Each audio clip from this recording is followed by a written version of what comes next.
Hey crew, it's Pitt and I am back with some more Esoterica. Today we are diving back into the works of Helena Blavatsky. This is Isis Unveiled. We are reading aloud and discussing as we go along the various points that are brought to light by the text. It is not the format for everyone, but some people seem to find enjoyment in it, so you are more than welcome to tag along as we continue our exploration. Before we begin, however, if you are unfamiliar with me, any of my unconventional beliefs, or if at any point in time I lose you in the terminology, there will be several playlists linked in the corner above, in the box below, along with the original source material, so that you can get a better understanding of who I am and why I say the things that I do. With that being said, we are going to dive in and continue our exploration of Isis Unveiled with Chapter 8.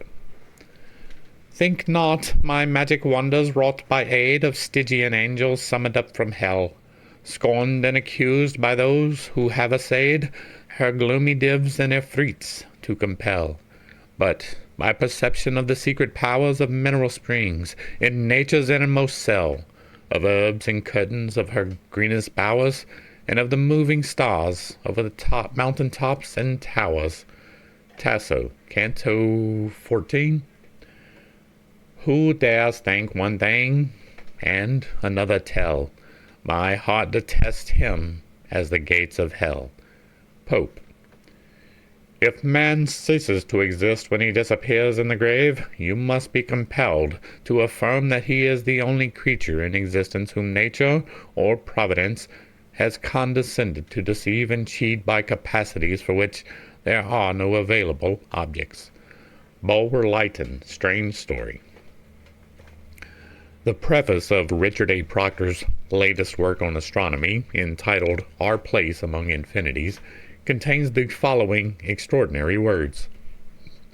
It was their ignorance of the earth's place among infinities which led the ancients to regard the heavenly bodies as ruling favorably or adversely the fates of men and nations, and to dedicate the days in sets of 7 to the 7 planets of their astrological system. Mr. Proctor makes 2 distinct assertions in this sentence. 1, that the ancients were ignorant of the earth's place among infinities, and 2, that they regard the heavenly bodies as ruling, favorably or adversely, the fates of men and nations.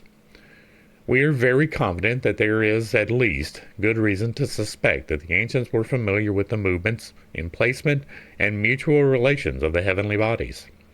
The testimony of Plutarch, Professor Draper, and Jowett are sufficiently explicit.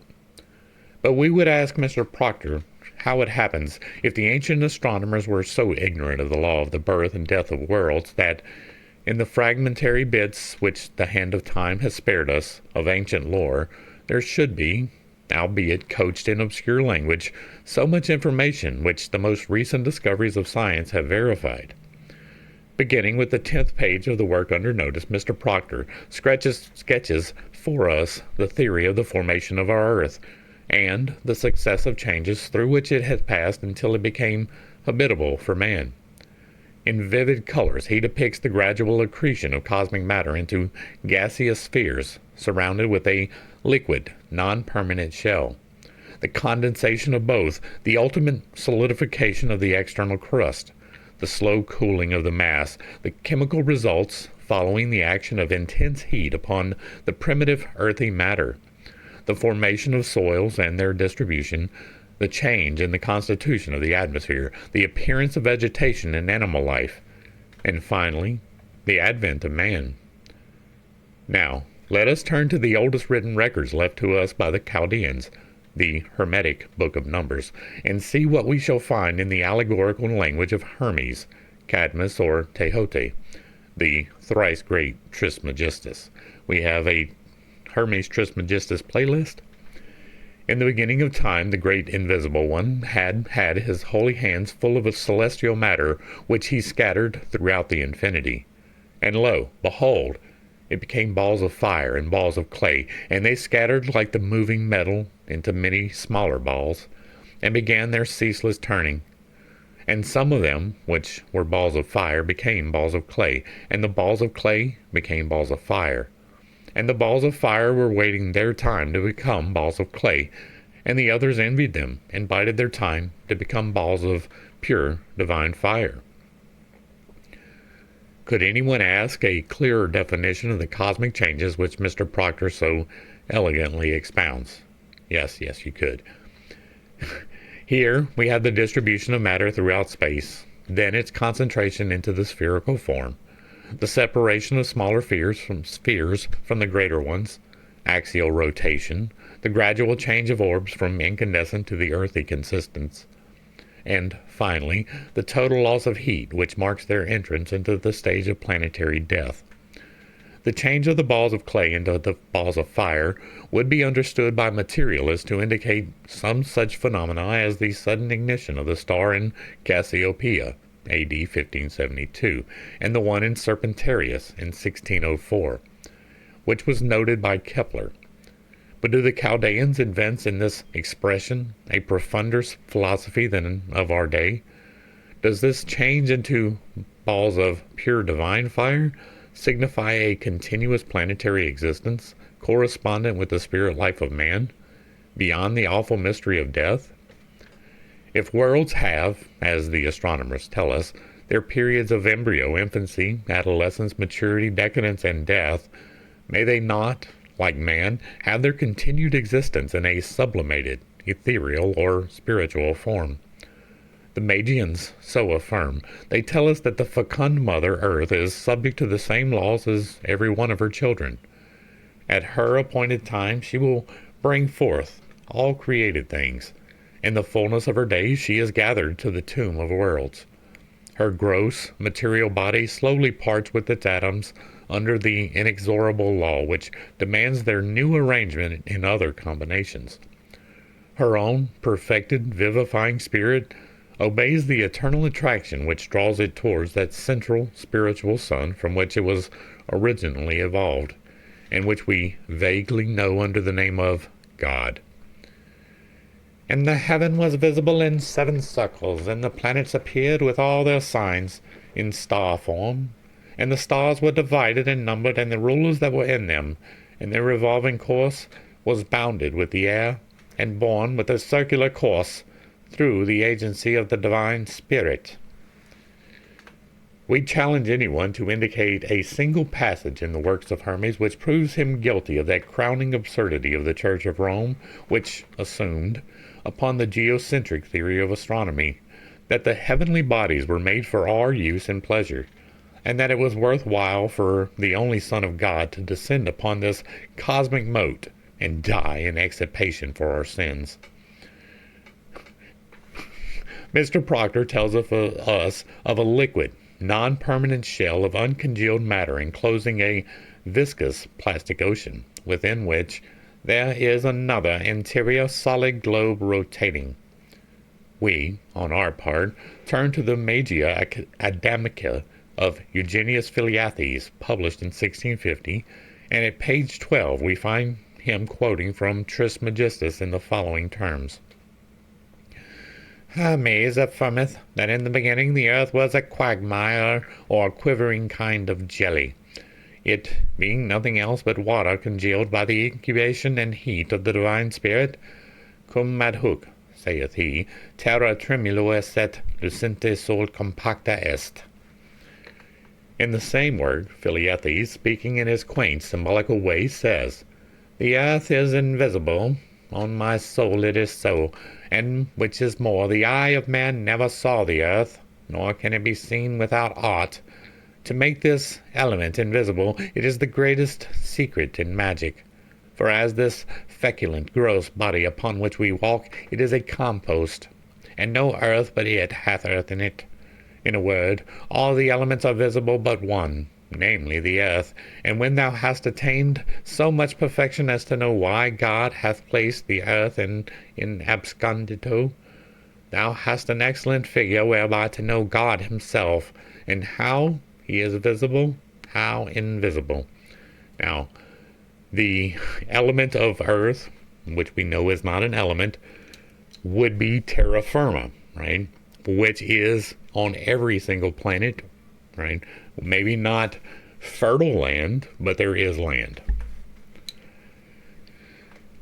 Ages before our savants of the 19th century came into existence, a wise man of the Orient thus expressed himself in addressing the invisible deity. For thy almighty hand that made the world of formless matter. There is much more contained in this language than we are willing to explain, but we will say that the secret is worth the seeking. Perhaps, in this formless matter, the pre-Adamite earth is contained a potency with which Messrs. Tyndall and Huxley would be glad to acquaint themselves. But to descend from universals to particulars, from the ancient theory of planetary evolution to the evolution of plant and animal life, as opposed to the theory of special creation, what does Mr. Proctor call the following language of Hermes but an anticipation of the modern theory of the evolution of species?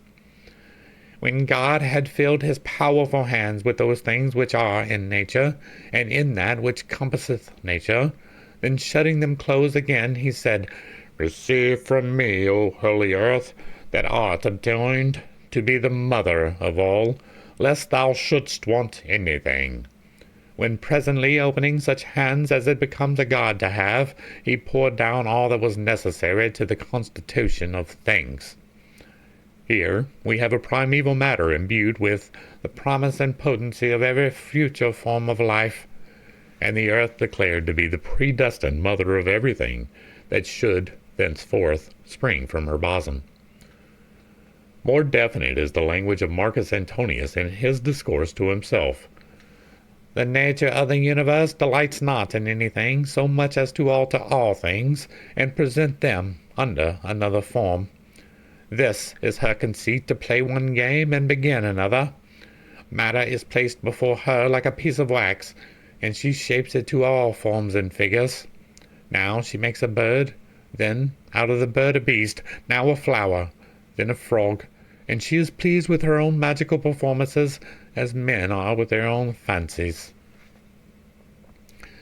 Before any of our modern teachers thought of evolution, the ancients taught us, through Hermes, that nothing can be abrupt in nature, that she never proceeds by jumps and starts, that everything in her works is slow harmony, and that there is nothing sudden, not even violent death. That is not true. There are sudden genetic mutations, as a matter of fact. That is the only way by which they happen. There is no slow mutations, right? It happens in a single individual. Now, it can happen in two single individuals at the same time, although that is extremely unlikely. What happens is there is a genetic mutation, there is mating, and then the genetic mutation is passed on to offspring, and therefore becomes the norm over time.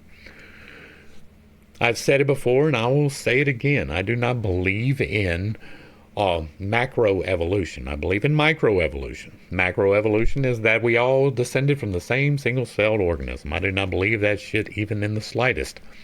I do believe, however, that we evolve within ourselves.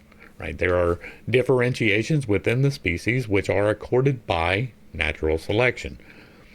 Birds develop different beaks so that they can get different seeds. They came from the same source material.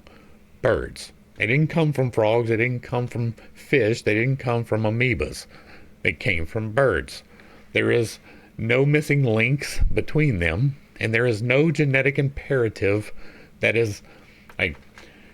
here's the thing. Okay, say for instance that it is a thing that macroevolution was, right? A singular fish climbs itself out of the ocean. We'll take for granted all of the evolution that happened in the ocean. They were all together, right? But this singular fish grows legs, develops the ability to breathe air, all of a sudden walks out of the water and up to the hill, and then dies and never passes on them genes because it doesn't return to the water. It can no longer breathe water, and it can't mate with anything in the water, and it's the only thing on the land. On its face, it doesn't make any sense. Now, you can flame that all you want. I don't care. That is how I look at it. I'm not here to convince you of anything. The giraffe is my favorite example because it has a valve in its heart that shuts off the flow to its blood when it drinks water, because the pressure required to get the blood all the way up its neck into its brain is too much. And if it was to lower its head, that pressure would be amplified by gravity and it would blow its brains. It would just make jelly out of it. So there's a little valve in there that just shuts off whenever the head gets to a certain point. By the time that you need that particular valve, it is already too late. You don't develop it within yourself as you need it. You develop it in gestation prior to being born. By the time you need the valve, it's already too late to have the valve.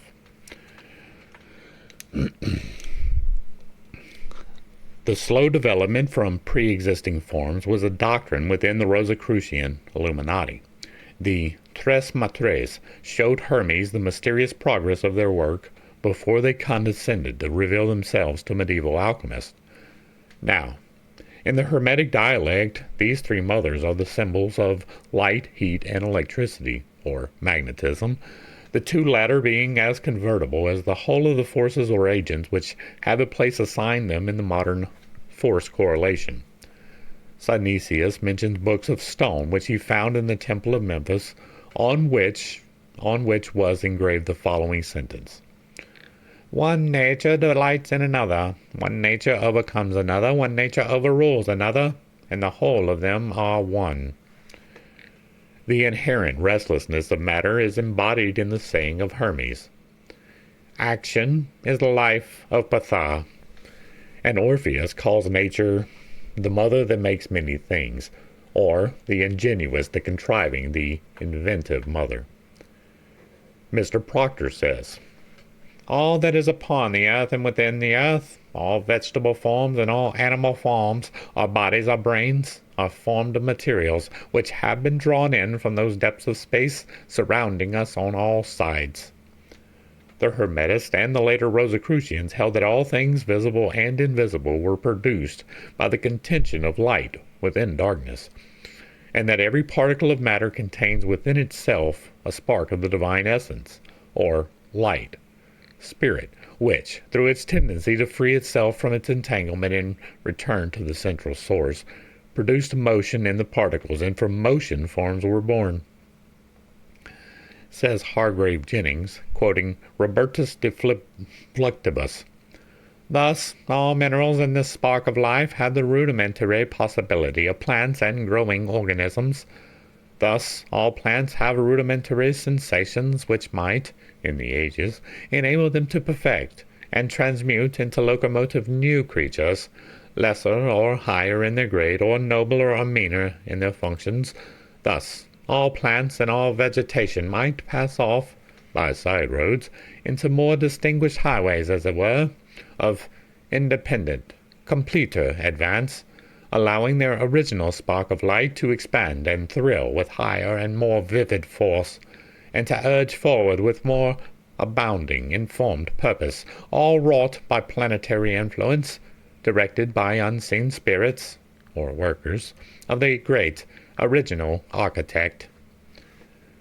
Light, the first mentioned in Genesis, is termed by the Kabbalist Sephira, or the divine intelligence, the mother of all the Sephiroth, while the concealed wisdom is the father. Light is the first begotten and the first emanation of the Supreme, and light is life, says the evangelist. Both are electricity, the life principle, the anima mundi, pervading the universe, the electric vivifier of all things. We will pause right there because we have not done that already, and talk about the Trinity in this video because it just got brought up. The Trinity, in my estimation, is this. You have the temple of God, which is the body, the meat suit that you navigate around in 5D space. You have the soul, which is the individualized piece of God that is you, that makes the decisions for the temple. And then you have the Holy Spirit, which is the all-pervading, all-present, ever-moving, ever-changing Holy Spirit of the electromagnetic forces of creation.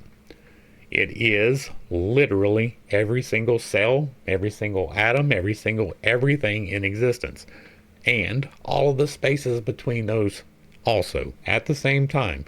It is every single bit of me and of these dogs behind me and of these glasses in my hand. It is all the Holy Spirit.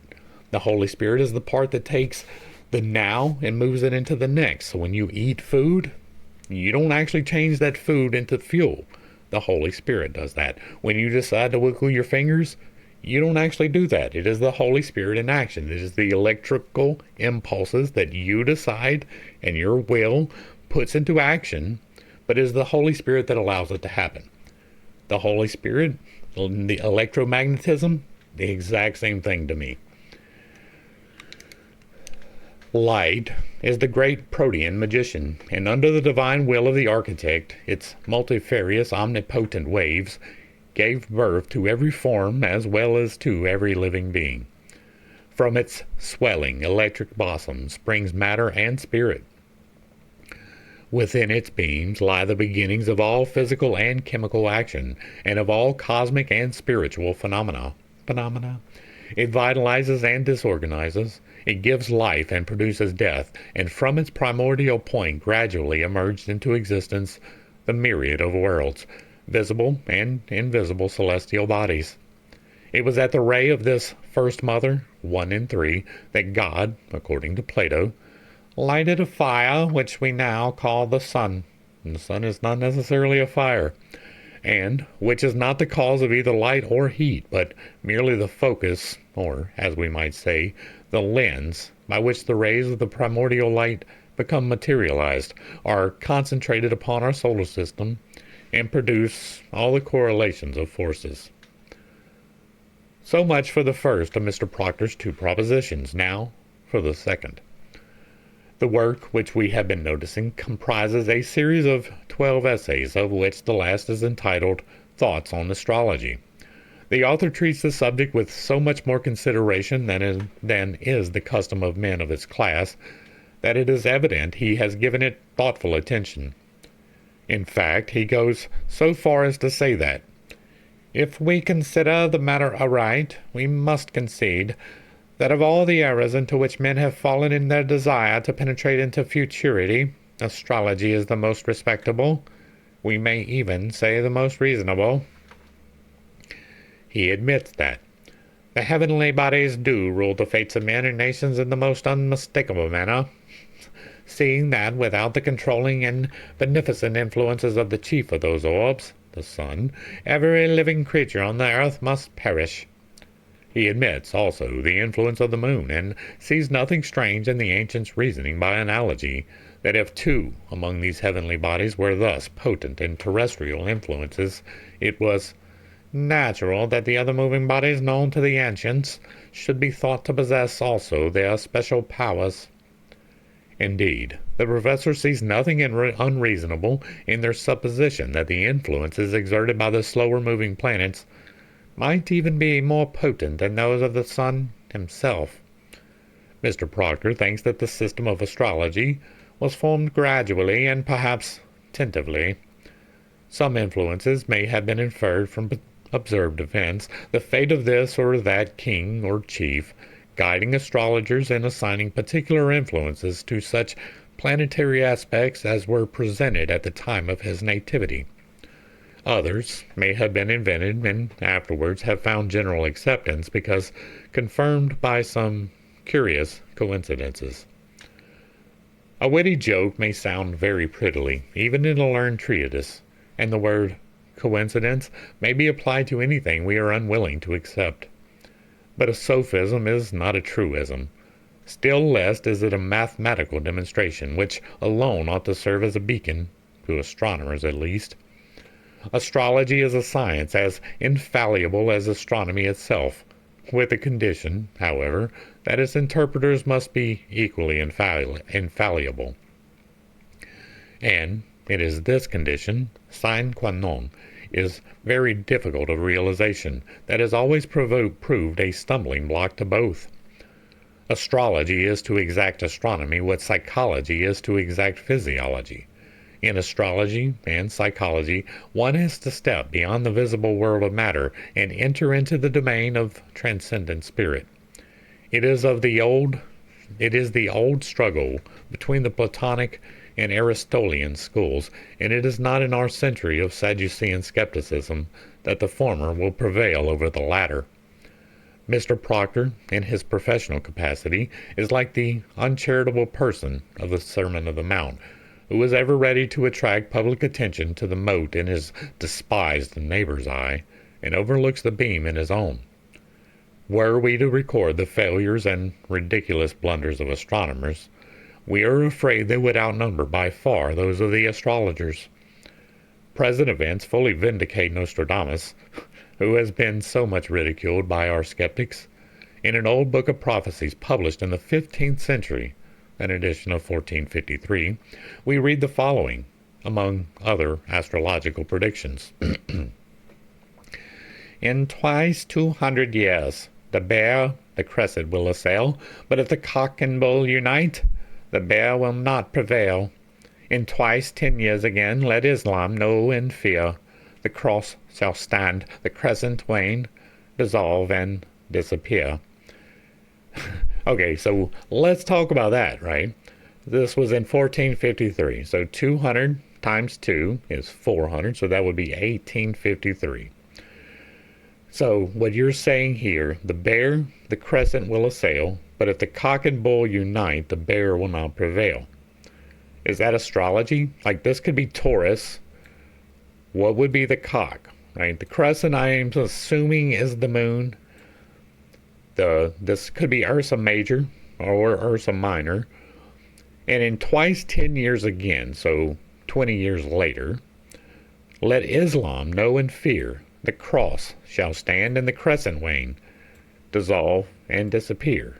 So the crescent is going to wane, dissolve, and disappear in, what was it, 400, that was 1853, 73, 1873? Is that what happened? I don't think so. I'm fairly positive that the crescent, which is the moon, right? The crescent is still very much a thing. It is still very much influential. It is, after all, the largest religion on the planet. So I don't know about that vindication so much. In just twice 200 years from the date of that prophecy, we had the Crimean War, during which the alliance of the Gallic cock and the English bull interfered with the political designs of the Russian bear. In 1856, the war was ended, and Turkey, or the Crescent, closely escaped destruction.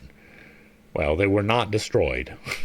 In the present year, 1876, the most unexpected events of a political character have just taken place, and twice 10 years have elapsed since peace was proclaimed.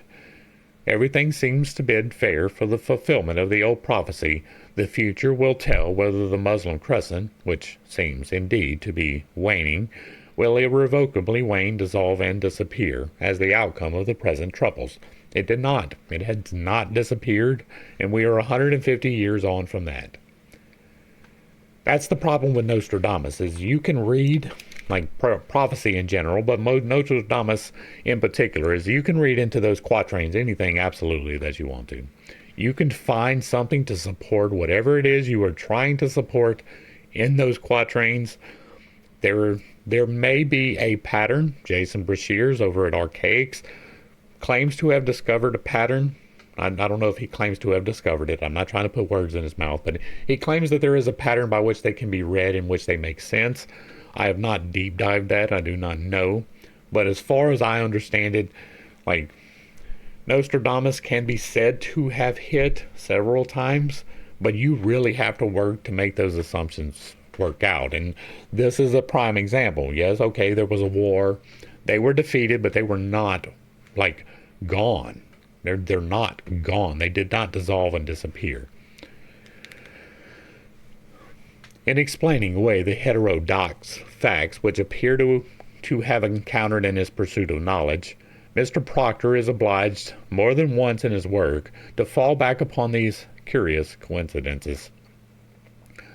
One of the most curious of these is stated by him in a footnote, page 301, as follows.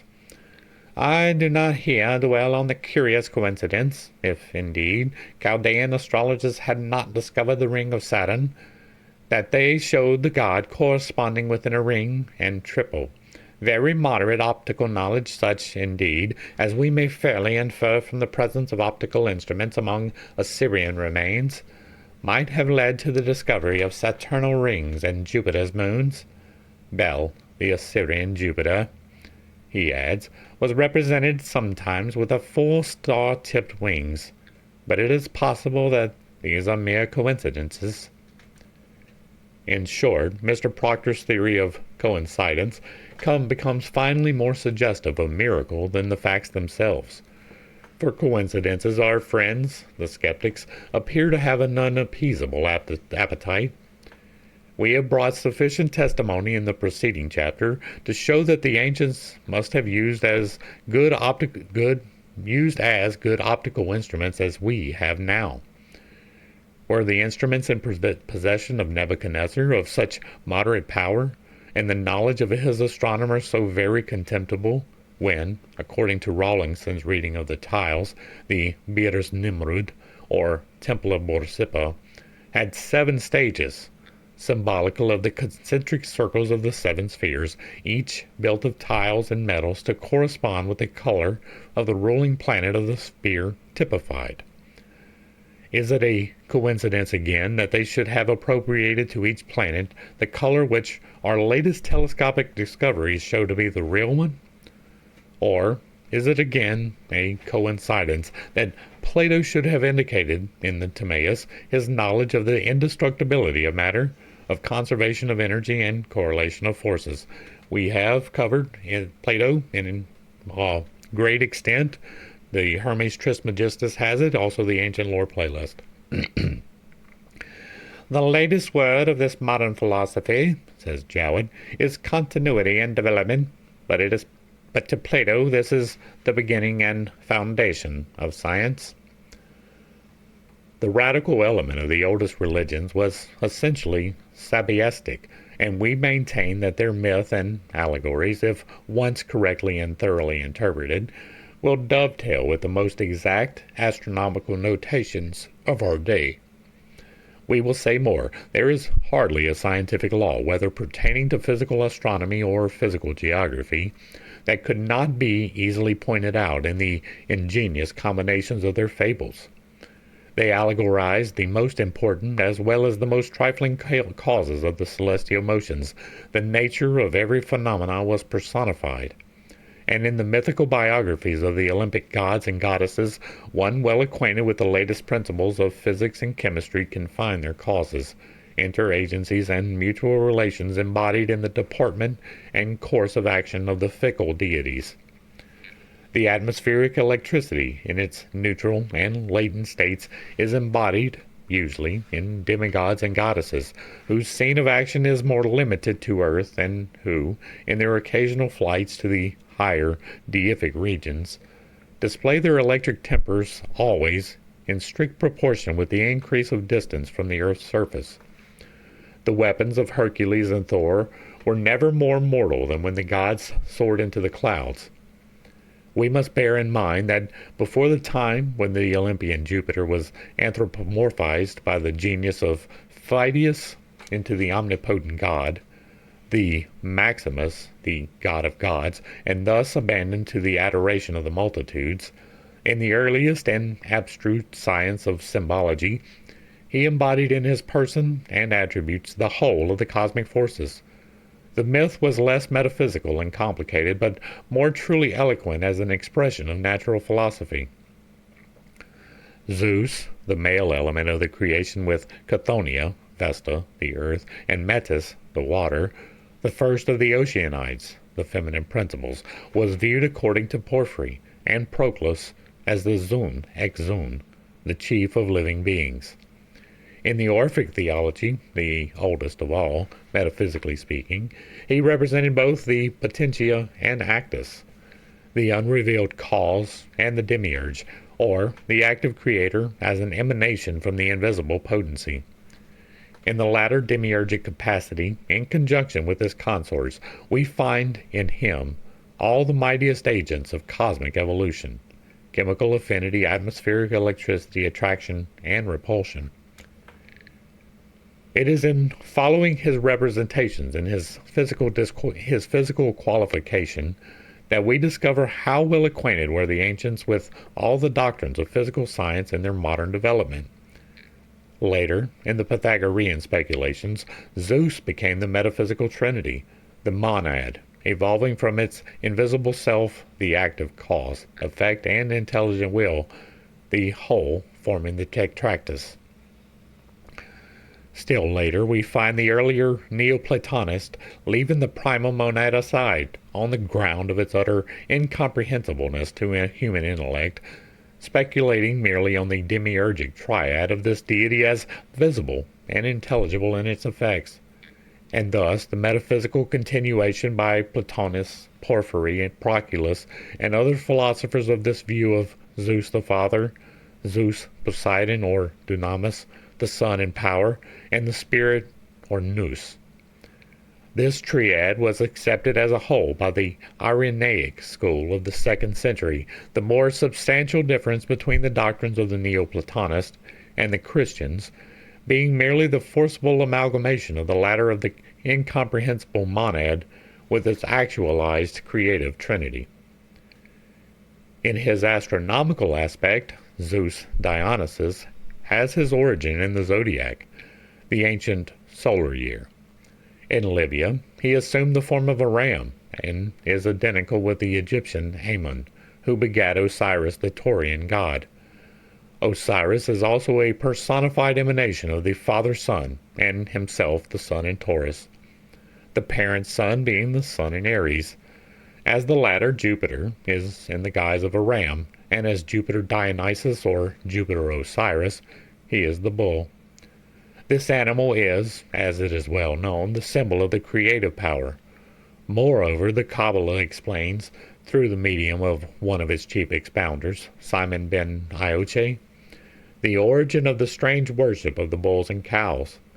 It is neither Darwin nor Huxley, the founders of the doctrine of evolution and its necessary complement, the transformation of the species, that can find anything against the rationality of this symbol, except, perhaps, a natural feeling of uneasiness upon finding that they were preceded by the ancients, even in this particular modern discovery. Elsewhere, we will give the doctrine of the Kabbalists as taught by Simon ben Ioche.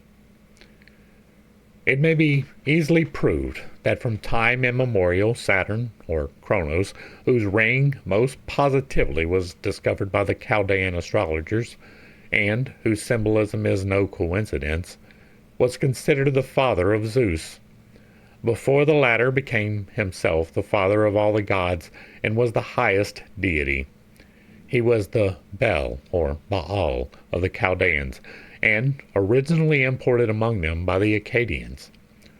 Rawlinson insists that the latter came from Armenia, but if so, how can we account for the fact that Bel is but a Babylonian personification of the Hindu Siva, or Bala, the fire god, the omnipotent creative, and at the same time destroying deity in many senses higher than Brahma himself.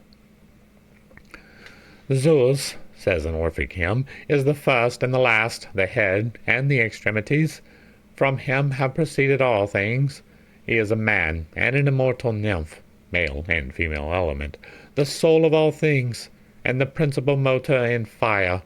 He is the sun and the moon, the fountain of the ocean, the demiurgus of the universe, one power, one God, the mighty creator and governor of the cosmos, everything, fire, water, earth, ether, night, the heavens, Matisse, the primeval architectress, the Sophia of the Gnostics, and the Sapphira of the Kabbalists, the beautiful Eros, Cupid, all is included within the vast dimensions of his glorious body. So Zeus is just another name for God, right?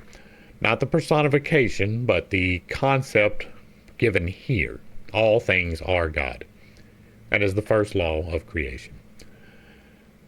This short hymn of laudation contains within itself the groundwork of every mythiopic conception. The imagination of the ancients proved as boundless as the visible manifestations of the deity itself, which afforded them the themes for their allegories. Still, the latter, exuberant as they seem, never departed from the two principal ideas which may ever be found running parallel in their sacred imagery: a strict adherence to the physical as well as moral or spiritual aspects of natural law. Their metaphysical researches never clashed with scientific truths, and their religions may be truly termed the psychophysiological creeds of the priests and scientists who built them on the traditions of the infant world, such as the unsophisticated minds with the primitive races received them, and on their own experimental knowledge, hoary with all the wisdom of the intervening ages. As the sun, what better image could be found for Jupiter, emitting his golden rays, than to personify this emanation in Diana, the all-illuminating Virgin Artemis, whose oldest name was Dictiana, literally the emitted ray from the word Dikene. The moon is non-luminous, and it shines only by reflected light of the sun, hence the imagery of his daughter, the goddess of the moon, and herself, Luna, Astarte, or Diana. As the Cretan Dictiana, she wears a wreath made of the magic plant Dictamnon, or Dictamnus, the evergreen shrub whose contact is said at the same time to develop somnambulism and cure finally of it. And as Alilithia and Juno Pronuba, she is the goddess who presides over births. She is an Asclepian deity, and the use of the Dictamanus wreath in association with the moon shows once more the profound observation of the ancients. This plant is known in botany as possessing strongly sedative properties. It grows on Mount Dicte, a Cretan mountain, in great abundance. On the other hand, the moon, according to the best authorities on animal magnetism, acts upon the juices and ganglionic system, or nerve cells, the seat from whence proceeds all the nerve fibers which play such a prominent part in mesmerization.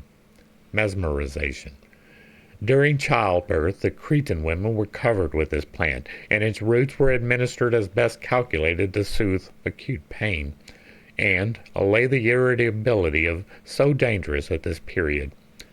They were placed, moreover, within the precincts of the temple, sacred to the goddess, and if possible, under the direct rays of the resplendent daughter of Jupiter, the bright and warm eastern moon. The Hindu Brahmins and Buddhists have complicated theories on the influence of the sun and moon, the male and female elements, as containing the negative and positive principles, the opposites of the magnetic polarity. The influence of the moon on women is well known, write all the old authors on magnetism, and Moser, as well as Dupotet, confirmed the theories of the Hindu seers in every particular. The marked respect paid by the Buddhists to the sapphire stone, which was also sacred to Luna, in every other country, may be found based on something more scientifically exact than a mere groundless superstition. They ascribed to it a sacred magical power which every student of psychological mesmerism will readily understand, for its polished and deep blue surface produces extraordinary somnambulic phenomena. The varied influence of the prismatic colors on the growth of vegetation, and especially that of the blue ray, has been recognized but recently. The academicians quarreled over the unequal heating power of the prismatic rays until a series of experimental demonstrations by General Pleasanton proved that under the blue ray, the most electric of all, animal and vegetable growth was increased to a magical proportion. Thus, Amoretti's investigation of the electrical polarity of precious stones show that the diamond, the garnet, the amethyst are negative E, while the sapphire is positive E. You should check out my video on crystals if you would like to have more information about those type of things. Thus, we are enabled to show that the latest experiments of science only corroborate that which was known to the Hindu sages before any of the modern academies were founded. An old Hindu legend says that Brahma Prajapati, having fallen in love with his own daughter, Usha's, heaven, sometimes the dawn also, assumed the form of a buck, Risha, and Ushas, that of a female deer, Rohit, and thus committed the first sin. Upon seeing such a desecration, the gods felt so terrified that, uniting their most fearful-looking bodies, each god possessing as many bodies as he desires, they produced Bhutavan, the spirit of evil, who was created by them on purpose to destroy the incarnation of the first sin committed by the Brahma himself. Upon seeing this, Brahma Hiranyagarbha repented bitterly and began repeating the mantras, or prayers of purification, and in his grief dropped on earth a tear, the hottest that ever fell from an eye, and from it was formed the first sapphire. This half-sacred, half-popular legend shows that the Hindus knew which was the most electric of all the prismatic colors. Moreover, the particular influence of the sapphire stone was as well defined as that of all the other minerals. Orpheus teaches how it is possible to affect a whole audience by means of a lodestone.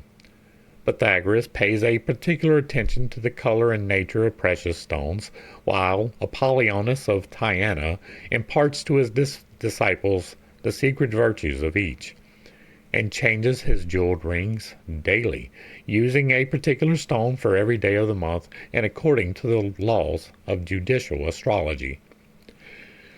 The Buddhists assert that the sapphire produces peace of mind, equanimity, and chases all evil thoughts by establishing a healthy circulation in man. So does an electric battery with its well-directed fluid, says our electricians. The sapphire, say the Buddhists, will open barred doors and dwellings for the spirit of man. It produces a desire for prayer and brings with it more peace than any other gem. But he who would wear it must lead a pure and holy life. I have no doubt that the sapphire will open these barred doors and dwellings for the spirit of man if used correctly, because it is a blue prime crystal, and that means that it affects the third eye. Diana, Luna, is the daughter of Zeus by Proserpina, who represents the earth in her active labor, and according to Hesiod, as Diana Ilithyia Lucina, she is Juno's daughter. But Juno, devoured by Kronos, or Saturn, and restored back to life by the Ocean at Metis, is also known as the Earth. Saturn, as the evolution of time, swallows the Earth in one of the anti-historical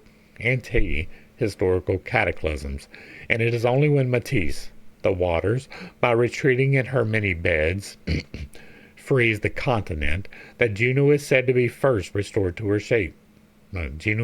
restored to her first shape. The idea is expressed in the 9th and 10th verses of the first chapter of Genesis. In the frequent matrimonial quarrels between Juno and Jupiter, Diana is always represented as turning her back on her mother and smiling upon her father, though she chides him for his numerous frolics. The Thessalian magicians are said to have been obliged, during such eclipses, to draw her attention to the earth by the power of their spells and incantations. And the Babylonian astrologers and magi never desisted in their spells until they brought about a reconciliation between the irritated couple, after which Juno radiantly smiled on the bright goddess, Diana, who, encircling her brow with a crescent, returned to her hunting place in the mountains. It seems to us that the fable illustrates the different phases of the moon. We, the inhabitants of the earth, never see but one half of our bright satellite, who thus turns her back on her mother Juno. The sun, the moon, and the earth are constantly changing positions with relation to each other. With the new moon there is constantly a change of weather, and sometimes the wind and storms may well suggest a quarrel between the sun and earth, especially when the former is concealed by grumbling thunderclouds. Furthermore, the new moon, when her dark side is turned towards us, is invisible. It is only after a reconciliation between the sun and the earth that a bright crescent becomes visible on the nearest side nearest to the sun. though this time Luna is not illuminated by sunlight directly received, but by sunlight reflected from the Earth to the Moon, and by her reflected back to us. Hence, the Chaldean astrologers and the magicians of Thessaly, who probably watched and determined as accurately as Babinet the course of the celestial bodies, were said by their enchantments to force the moon to descend on Earth, in example, to show her crescent, which she could do but after receiving the radiant smile from her Mother Earth, who put it on after the conjugal reconciliation. Diana Luna, having adorned her head with her crescent, returns back to hunt in her mountains. As to calling in question the intrinsic knowledge of the ancients on the ground of their superstitious deductions from natural phenomena, it is appropriate as it would be if, 500 years hence, our descendants should regard the pupils of Professor Balfour Stewart as ancient ignoramuses, and himself a shallow philosopher. If modern science, in the person of this gentleman, can condescend to make experiments to determine whether the appearance of the spots on the sun's surface is any way connected with the potato disease, and finds it is, and that, moreover, the earth is very seriously affected by what takes place in the sun, why should the ancient astrologers be held up as either fools or arrant knaves? There is the same relation between natural and judicial or judiciary astrology as between physiology and psychology, the physical and the moral. If, in the later centuries, these sciences were degraded into charlatanry by some money-making impostors, is it just to extend the accusation to those mighty men of old who, by their persevering studies and holy lives, bestowed an immortal name upon Chaldea and Babylonia? Surely, those who are now found to have made correct astronomical observations ranging back to within 100 years from the flood, from the top observatory of the cloud-encompassed bell, as Professor Draper has it, can hardly be considered impostors.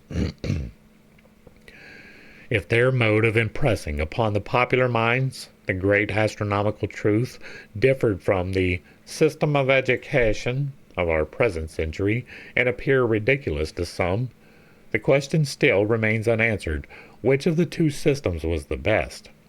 With them, science went hand in hand with religion, and the idea of God was inseparable from that of his works.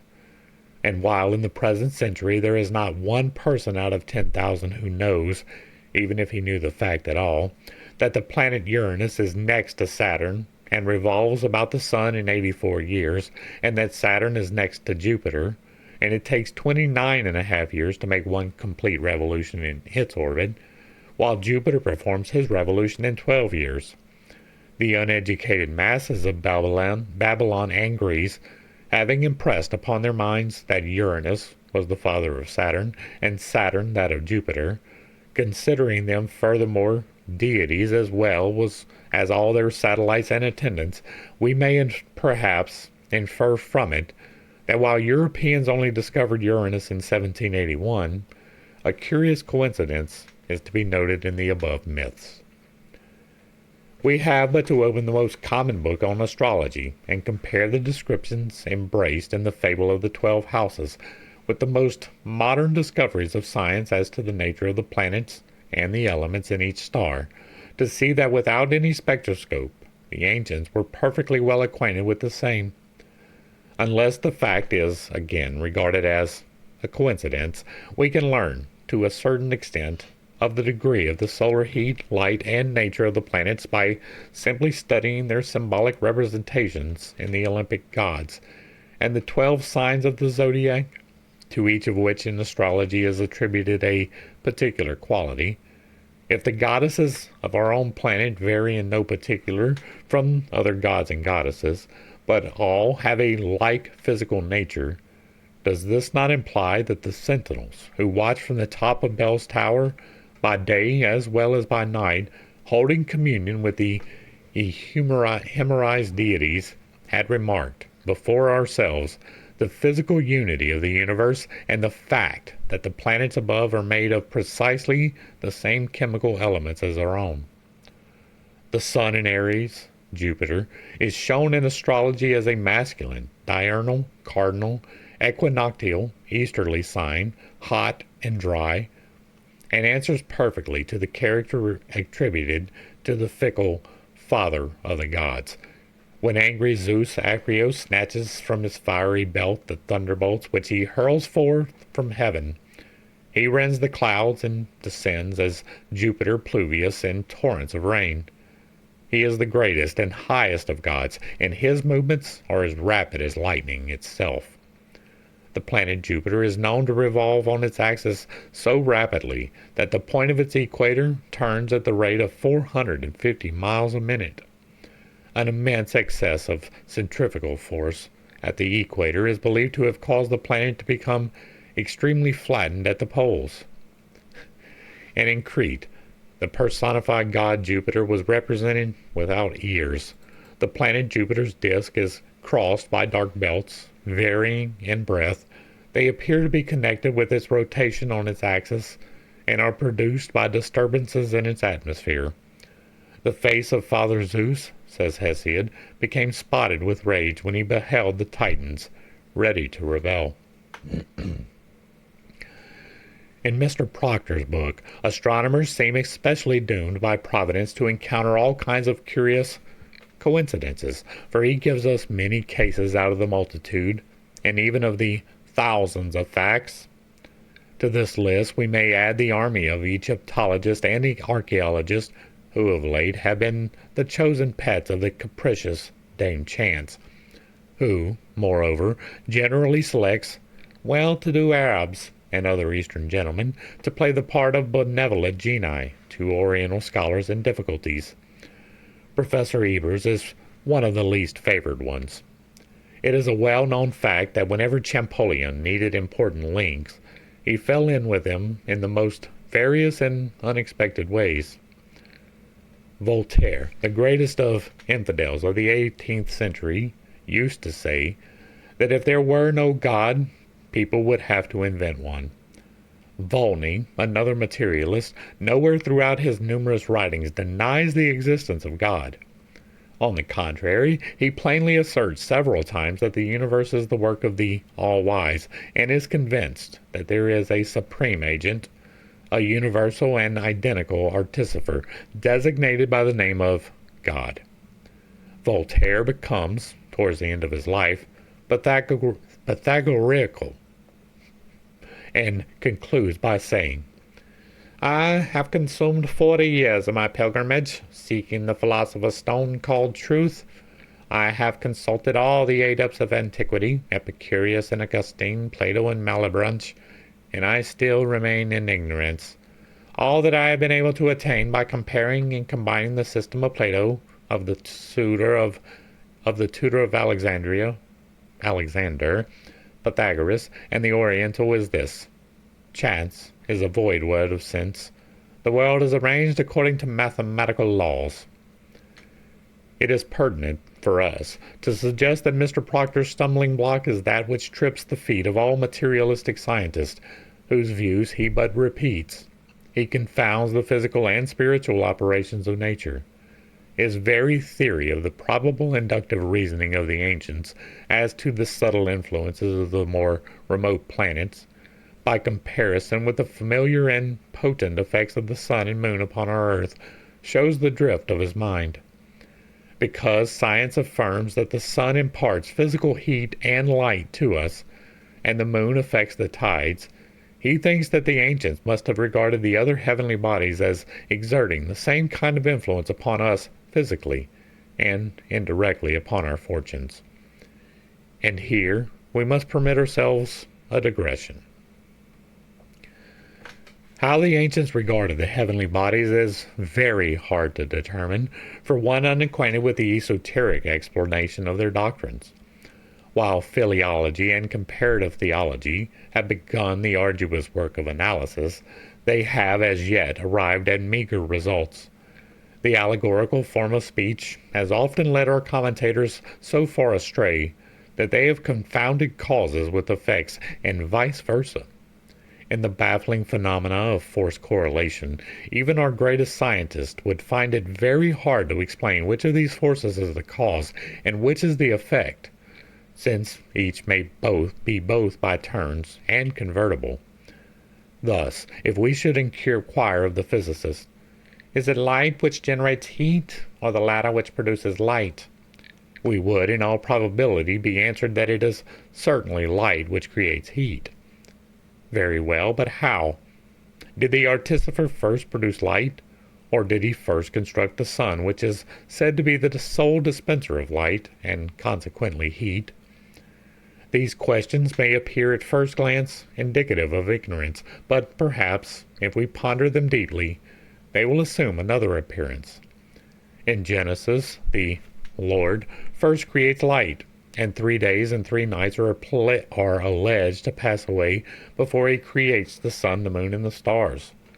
This gross blunder against exact science has created much merriment among materialists, and they certainly would be warranted in laughing if their doctrine that our light and heat are derived from the sun were unassailable. Until recently, nothing has happened to upset this theory, which, for lack of a better one, according to the expression of a preacher, reigns sovereign in the empire of hypothesis. The ancient sun worshippers regarded the Great Spirit as a nature god, identical with nature, and the sun as the deity, in whom the Lord of life dwells. Gamma is the sun, according to the Hindu theology, and the sun is the source of the souls and of all life. Agni, the divine fire, the deity of the Hindu, is the sun, for the fire and the sun are the same. Ormazd is light, the sun god, or the life giver. In the Hindu philosophy, the souls issue from the soul of the world and return to it as sparks to the fire. But in another place it is said that the sun is the soul of all things, all has proceeded out of it and will return to it, which shows that the sun is meant allegorically here, and refers to the central, invisible sun, God, whose first manifestation was Sephira, the emanation of Ein Sof, light, in short. And I looked, and behold, a whirlwind came out of the north, a great cloud, and a fire enfolding itself in a brightness was about it, says Ezekiel 1:4, 22, etc., and the likeness of a throne, and as the appearance of a man above upon it. And I saw, as it were, the appearance of fire, and it had brightness round about it. And Daniel speaks of the Ancient of Days, the Kabbalistic Ein Sof, whose throne was the fiery flame, his wheels burning fire. A fiery stream issued and came forth from before him. Like the pagan Saturn, who had his castle of flame in the seventh heaven, the Jewish Jehovah had his castle of fire over the seventh heavens.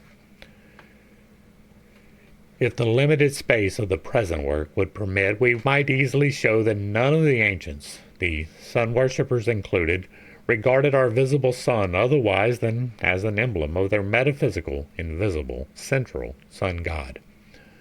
Moreover, they did not believe what our modern science teaches us, namely, that light and heat proceed from our sun, and that it is this planet which imparts all life to our visible nature. His radiance is undecaying, says the Rigveda, the intensely shining, all-pervading, unceasing, undecaying rays of Agni desist not neither night nor day. This, evidently related to the spiritual central sun, whose rays are all-pervading and unceasing, the eternal and boundless life-giver. He, the point, the center, which is everywhere, of the circle, which is nowhere. The ethereal, spiritual fire, the soul and spirit of the all-pervading mysterious ether, the despair and puzzle of the materialist, who will someday find that which causes the numberless cosmic forces to manifest themselves in eternal correlation is but a divine electricity, or rather galvanism, and that the sun is but one of the myriad magnets disseminated through space, a reflector, as General Pleasanton has it. I'm going to pause here because I have my own theory of the sun. It is not my theory, but it is an amalgamation of other theories. Everything in the cosmos is connected by webs. This is becoming more and more understandable the more that we explore with the James Webb Telescope. We get a better clarification and we can see the connectedness better now than we ever have been able to before. It is my estimation that there is an emanation point somewheres, I do not know where, but that our sun is a conductor more than anything. It takes energy that it receives and disseminates it. That might be through fusion, which is, I believe, the prevailing. I'm pretty sure it's considered to be fusion on the sun and not fission. But it is much more likely, at least in my estimation, that there is a power source powering the sun. That this transfer of power occurs through the plasma. When it is transferred, sometimes it activates and becomes bright and you can see the web, and sometimes it doesn't. I'm not sure that we can trace it back to the source. That may be possible with better optics at some point, but as of yet we have not discovered this such. But also bear in mind that the sun, while it is considered to be fusion, is not verified as to being fusion. We say that because of the various things that we see. But the sun is almost certainly not on fire. It is emanating electrical discharges. Those electrical discharges affect us directly and indirectly. It also affects the entire rest of our solar system, and the various spots, the dark places that they talk, correlate with storms here on the planet many times. So that is just me throwing out an alternative viewpoint on what the sun actually is. Not a reflector, but more of a conductor. That the sun has no more heat in it than the moon or space crowding host of sparkling stars. Now, I don't necessarily believe that. I believe that it does have the heat, right?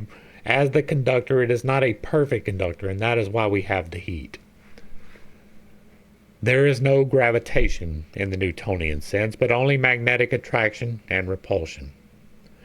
And that it is by their magnetism that the planets of the solar system have their motions regulated in their respective orbits by the still more powerful magnetism of the sun, not by their weight or gravitation.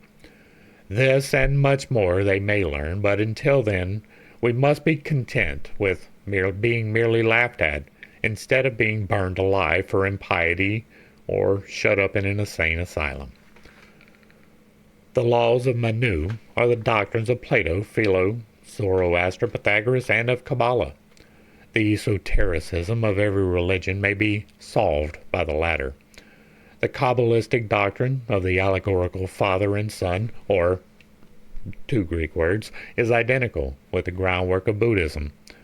Moses could not reveal to the multitude the sublime secrets of religious speculation, nor the cosmogony of the universe, the whole resting upon the Hindu illusion, a clever mask veiling the sanctum sanctorum, and which has misled so many theological commentators. The Kabbalistic heresies receive an unexpected support in the heterodox theories of General Pleasanton. According to his opinions, which he supports on far more unimpeachable facts than orthodox scientists theirs, the space between the sun and the earth must be filled with a material medium, which, so far as we can judge from his description, answers to our Kabbalistic astral light. The passage of light through this must produce enormous friction. Friction generates electricity, and it is this electricity and its correlative magnetism which forms those tremendous forces of nature that produce in, on, and about our planet the various changes which we everywhere encounter. He proves that terrestrial heat cannot be directly derived from the sun, for heat ascends. That was before we had any idea of radioactivity. The force by which heat is affected is a repellent one, he says, and as it is associated with positive electricity, It is attracted to the upper atmosphere by its negative electricity, always associated with cold, which is opposed to positive electricity. He strengthens his position by showing that the Earth, which, when covered with snow, cannot be affected by the sun's rays, is warmest where the snow is deepest. This he explains upon the theory that the radiation of heat from the interior of the Earth, positively electrified, meeting at the surface of the Earth with the snow in contact with it, negatively electrified, produces the heat. Thus, he shows that it is not at all to the sun that we are indebted for light and heat, that light is a creation sui generis, which sprung into existence at the instant when the deity willed and uttered the fiat, "Let there be light," and that it is this independent material agent which produces heat by friction on account of its enormous and incessant velocity. And again, they did not know about radiation. In short, it is the first Kabbalistic emanation to which General Pleasanton introduces us, that Sephira, or divine intelligence, the female principle, which, in unity with Ein Sof, or divine wisdom, the male principle, produced everything visible and invisible. He laughs at the current theory of the incandescence of the sun and its gaseous substance. The reflection from the photosphere of the sun, he says, passing through planetary and stellar spaces, must have thus created a vast amount of electricity and magnetism. Electricity, by the union of its opposite polarities, evolves heat and imparts magnetism to all substances capable of receiving it. The sun, planets, stars, and nebulae are all magnets, etc. This is in part true and in part not, right? The sun does emanate the light that we have in our visible spectrum. It is diffused by our atmosphere, and that is why we can see it. It is through the refraction of the light. But we do receive direct heating, not necessarily the solar emanations that is diffused, but the sun directly heats the core through electromagnetic induction. That is why when we see the sun in its particular cycles, because it has high and low cycles, when it is at the high cycle we see more volcanic influence, and that is because of the electromagnetic induction. Right? So it is both radiant and inductive. If this curious, courageous gentleman should prove his case, future generations will have but little disposition to laugh at Paracelsus and his sidereal or astral light, and at his doctrine of the magnetic influence exercised by the stars and planets upon every living creature, plant, mineral of our globe. Now, the sidereal light is completely separate from the sun. That is most likely the light being referenced in Genesis when it says created the light. That is the sidereal light is the Holy Spirit, right? That is when you have the unfolding of the light, like we have in the golden flower, that is separate from the sun. You can get that light in a dark room. That is separate from the sun. Now, the visible light outside, that comes from the sun, directly or indirectly. But the sidereal light is completely separate. Moreover, if the Pleasanton hypothesis is established, the transcendent glory of Professor Tyndall will be rather obscured. According to public opinion, the general makes a terrible onslaught on the learned physicist for attributing to the sun calorific effects experienced by him in an alpine ramble that were simply due to his own vital electricity. I'm unfamiliar with that. The prevalence of such revolutionary ideas in science embolden us to ask the representatives of science whether they can explain why the tides follow the moon in her circling motion, electromagnetics. The fact is they cannot demonstrate even so familiar a phenomenon as this one. One that has no mystery for even the neophytes in alchemy and magic. We would also like to learn whether they are equally incapable of telling us why the moon's rays are so poisonous, even fatal to some organisms. What? Why in some parts of Africa and India, a person sleeping in the moonlight is often made insane. That is simply not true. Why? Now, the moon does have an extraordinary influence upon human beings, and if you do not know that, you have never worked anywhere where you had to be in contact with people during the full moon, such as prisons or hospitals. Like, things get wild during the full moon, even if people don't realize that it is a full moon. But this whole lunatic and the moon makes you crazy in the extreme, as is being intimated right here, is just simply not true. And as far as I know, the moon's rays are not poisonous or even fatal to any organism. I don't have any familiarity with that at all, outside of the whole lunatic thing. Why the crises of certain diseases correspond with lunar changes, why somnambulists are more affected at her full, and why gardeners, farmers, and woodmen cling so tenaciously to the idea that vegetation is affected by lunar influences. Several of the mimosae alternately open and close their petals as the full moon emerges from or is obscured by clouds. And the Hindus of Travancore have a popular but extremely suggestive proverb which says, "Soft words are better than harsh. The sea is attracted by the cool moon and not by the hot sun." Perhaps that the one man or the many men who launched this proverb on the world knew more about the cause of such attraction of the waters by the moon than we do. Thus, if science cannot explain the cause of this physical influence, what can she know of the moral and occult influences that might be exercised by the celestial bodies on men and their destiny? And why contradict that which it is impossible for her to prove false? If certain aspects of the moon affect tangible results so familiar in the experience of men throughout all time, what violence are we doing to logic in assuming the possibility that a certain combination of sidereal influences may also be more or less potential?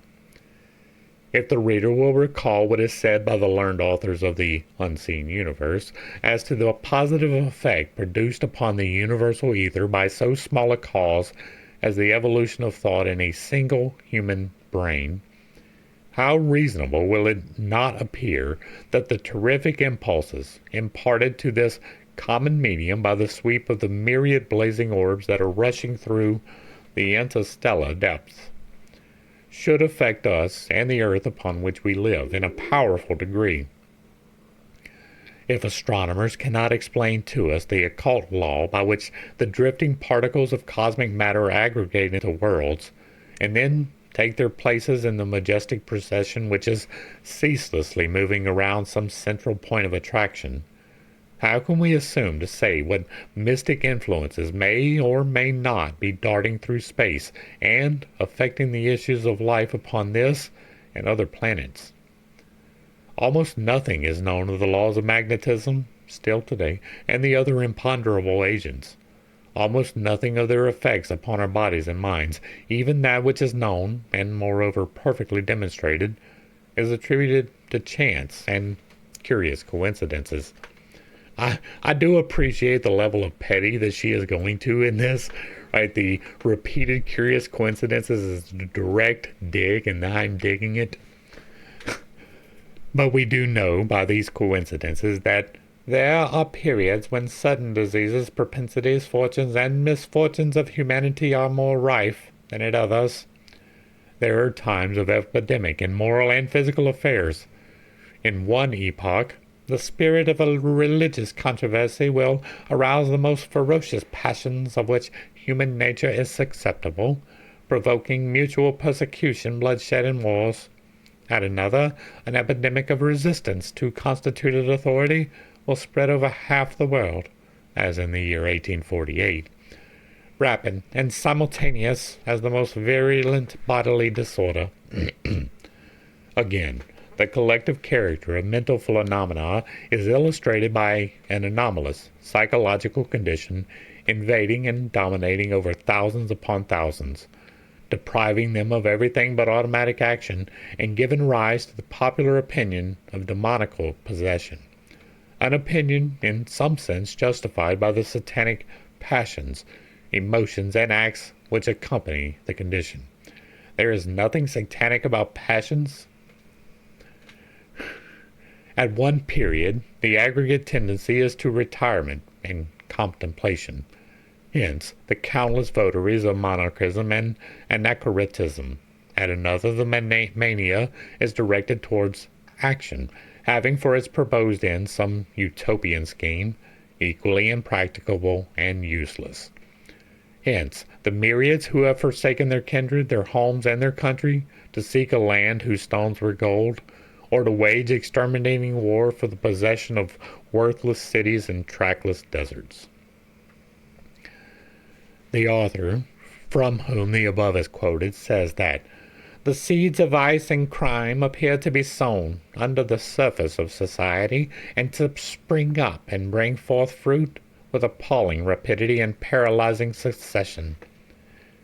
In the presence of these striking phenomena, science stands speechless.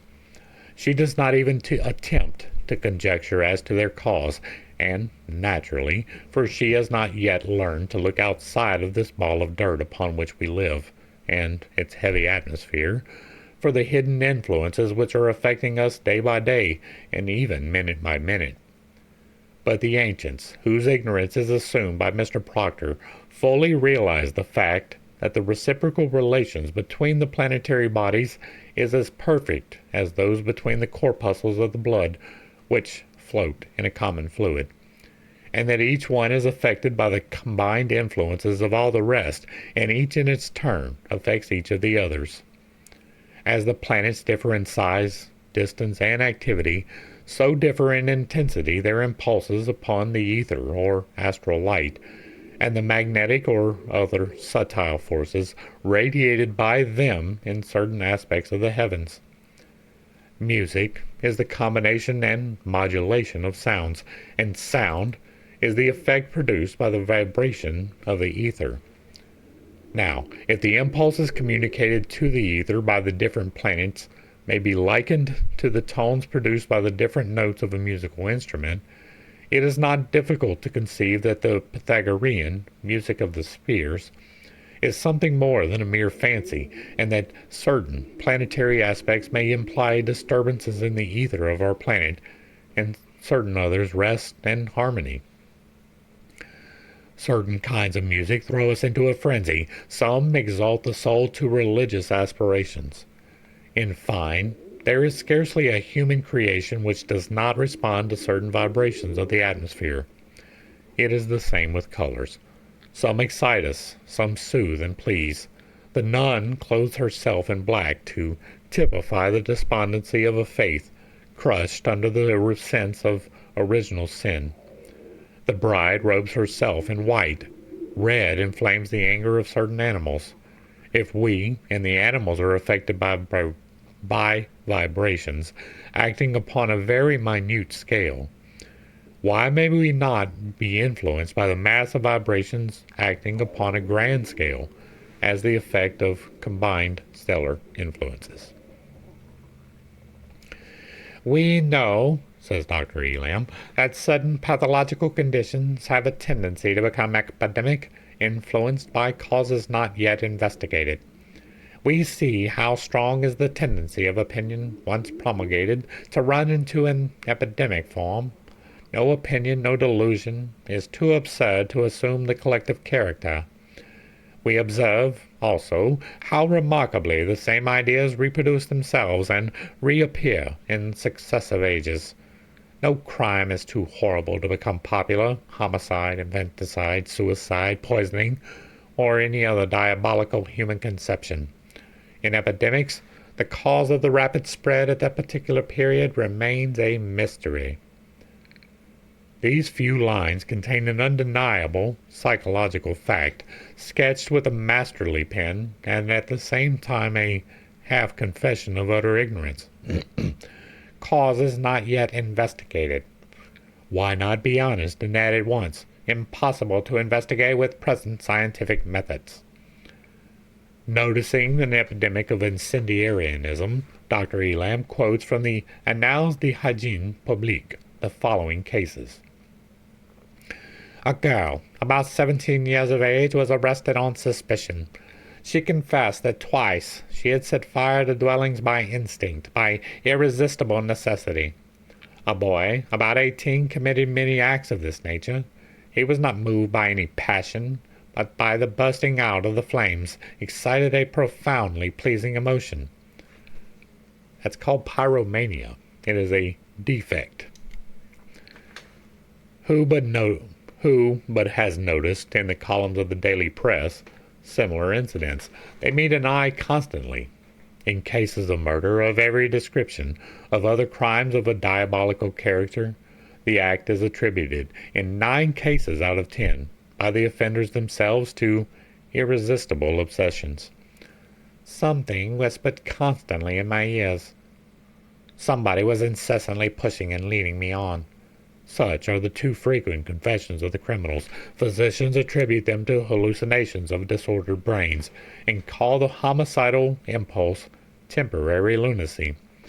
But is lunacy itself well understood by any psychologist? Has its cause ever been brought under a hypothesis capable of withstanding the challenge of an uncompromising investigator? Let the controversial works of our contemporary alienists answer for themselves.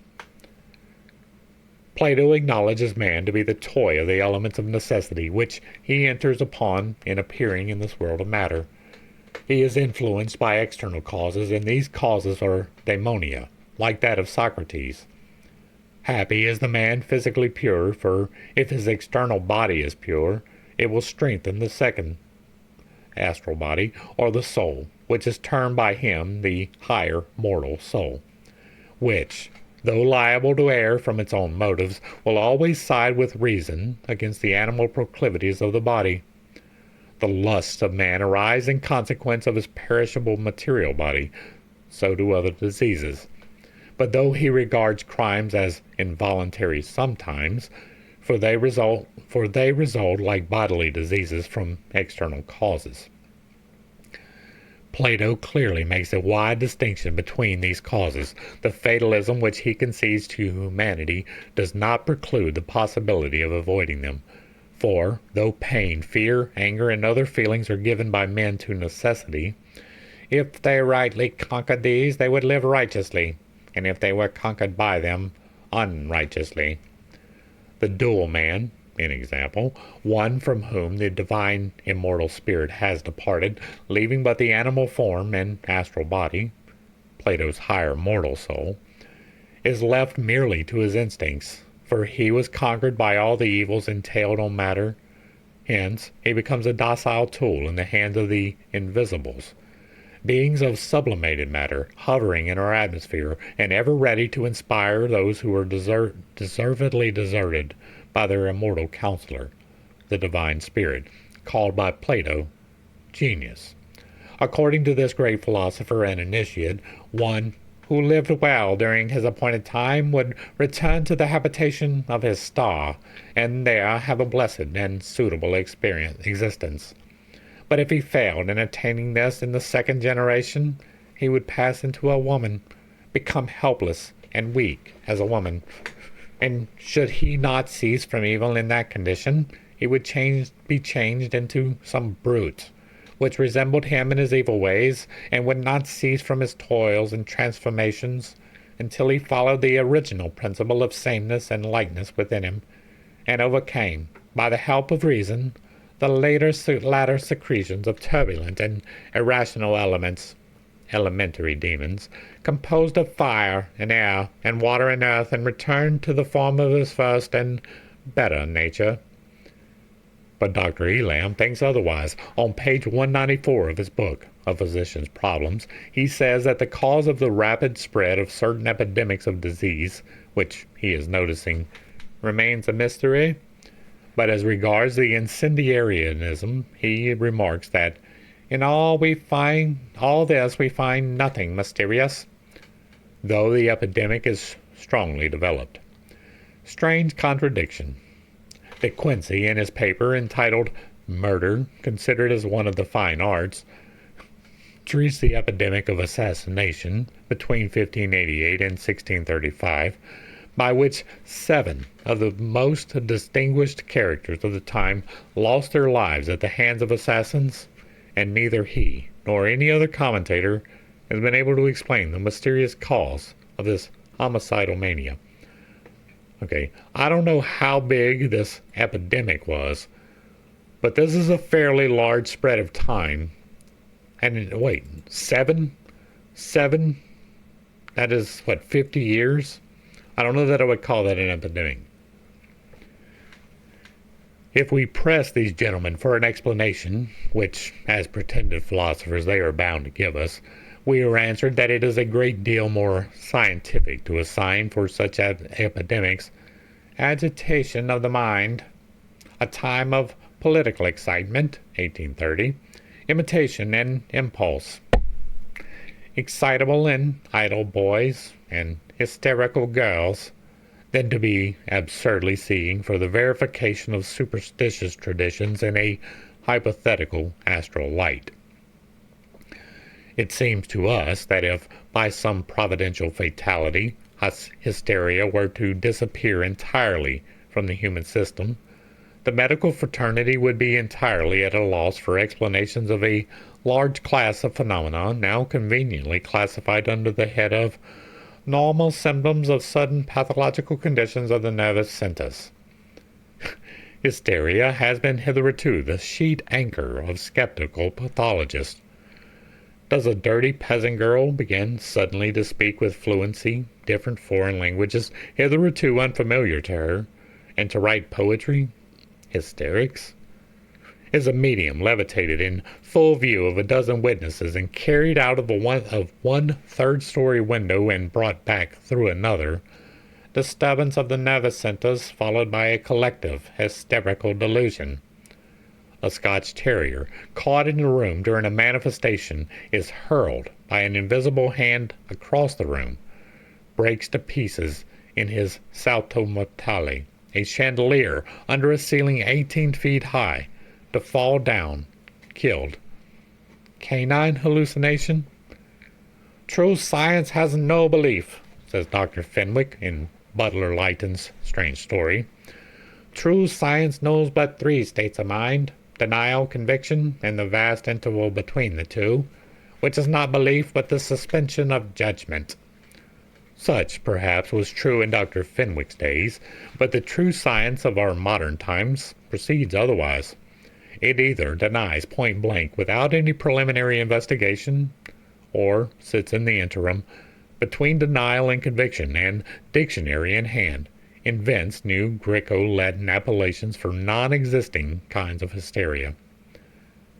How often have powerful clairvoyants and adepts in mesmerism described the epidemics and physical, though to others invisible, manifestations which science attributes to epilepsy, nervous disorders, and whatnot, of somatic origin, as their lucid vision saw them in the astral light. They affirm that the electric waves were in violent perturbation, and that they discerned a direct relation between this ethereal disturbance and the mental or physical epidemic then raging. But science has heeded them not, but gone on with her encyclopedic labor of devising new names for old things. History, says Dupotet, the prince of French mesmerists, keeps but too well the sad records of sorcery. These facts are but too real, and lend themselves but too readily to dreadful malpractices of the art, to monstrous abuse. But how did I come to find out that art? Where did I learn it? In my thoughts? No. It is nature herself which discovered to me the secret. And how? By producing before my own eyes, without waiting for me to search for it, indisputable facts of sorcery and magic. What is, after all, somnambulistic sleep? a result of the potency of magic. And what is it which determines these attractions, these sudden impulses, these raving epidemics, rages, antipathies, crises, these convulsions which you can make durable? What is it which determines them, if not the very principle we employ, the agent, so decidedly well known to the ancients, what you call nervous fluid, or magnetism? The men of old called occult power, or the potency of the soul, subjection, magic. Magic is based on the existence of a mixed world placed without, not within us, and with which we can enter in communication by the use of certain arts and practices, prayer, fasting, and meditation. An element existing in nature, unknown to most men, gets hold of a person and withers and breaks him down, as the fearful hurricane does a bulrush. It scatters men far away, it strikes them in 1,000 places at the same time, without their perceiving the invisible foe, or being able to protect themselves. All this is demonstrated, but that this element could choose friends and select favorites, obey their thoughts, answer to the human voice, and understand the meaning of traced signs, that is what people cannot realize, and what their reason rejects, and that is what I saw. And I say it here most emphatically, that for me it is a fact and a truth, demonstrated forever. If I entered into greater details, one could readily understand that there do exist around us, as in ourselves, mysterious beings who have power and shape, who enter and go out at will, notwithstanding the well-closed doors. Further, the great mesmerizer teaches us that the faculty of directing this fluid is a physical property resulting from our organization. It passes through all bodies. Everything can be used as a conductor for magical operations, and it will retain the powers of producing effects in its turn. This is the theory common to all Hermetic philosophers. Such is the power of the fluid, that no chemical or physical forces are able to destroy it. There is very little analogy between the imponderable fluids known to physicists and this animal magnetic fluid. If we now refer to medieval ages, we find, among others, Cornelius Agrippa telling us precisely the same. The ever-changing universal force, the soul of the world, can fecundate anything by infusing in it its own celestial properties. Arranged according to the formula taught by science, these objects receive the gift of communicating to us their virtue. It is sufficient to wear them, to feel them immediately operating on the soul as on the body. Human soul possesses, from fact of its being of the same essence as all creation, a marvelous power. One who possesses the secret is enabled to rise in science and knowledge as high as his imagination will carry him. But he does that only on the condition of becoming closely united with this universal force. Truth, even the future, can be then made ever present to the eyes of the soul, and this fact has been many times demonstrated by things coming to pass as they were seen and described beforehand. Time and space vanish before the eagle eye of the immortal soul. Her power becomes boundless. She can shoot through space and envelop with her presence a man. No matter at what distance, she can plunge and penetrate him through, and make him hear the voice of the person she belongs to, as if that person were in the room. If unwilling to seek for proof or receive information from medieval Hermetic philosophy, we may go still further back into antiquity and select, out of the great body of philosophers of the pre-Christian ages, one who can least be accused of superstition and credulity. Cicero, speaking of those whom he calls gods, and who are either human or atmospheric spirits. We know, says the old orator, that of all the living beings, man is the best formed, and as the gods belong to this number, they must have a human form. I do not mean to say that the gods have body and blood in them, but I say that they seem as if they had bodies with blood in them. Epicurus, for whom hidden things were as tangible as if he had touched them with his finger, teaches us that gods are not generally visible, but that they are intelligible, that they are not bodies having a certain solidity, but that we can recognize them by their passing images, that as there are atoms enough in the infinite space to produce such images, these are produced before us, and make us realize what are these happy, immortal beings. When the initiate, says Levi in his turn, has become quite lucide, he communicates and directs at will the magnetic vibrations in the mass of astral light, transformed in human light at the moment of the conception. It, the light, becomes the first envelope of the soul. That is not untrue. By combination with the subtlest fluids, it forms an ethereal body, or the sidereal phantom, which is entirely disengaged only at the moment of death. To project this ethereal body, no matter at what distance, to render it more objective and tangible by condensing over its fluidic form the waves of the parent essence, is the great secret of the adept magician.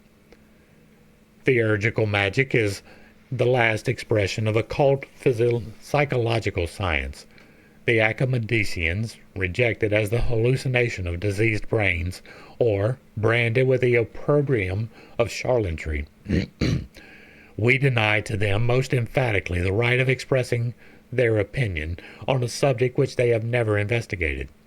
They have no more right in their present state of knowledge to judge magic and spiritualism than a Fiji Islander to venture his opinion about the labors of Faraday or Agassiz. About all they can do on any one day is to correct the errors of the preceding day.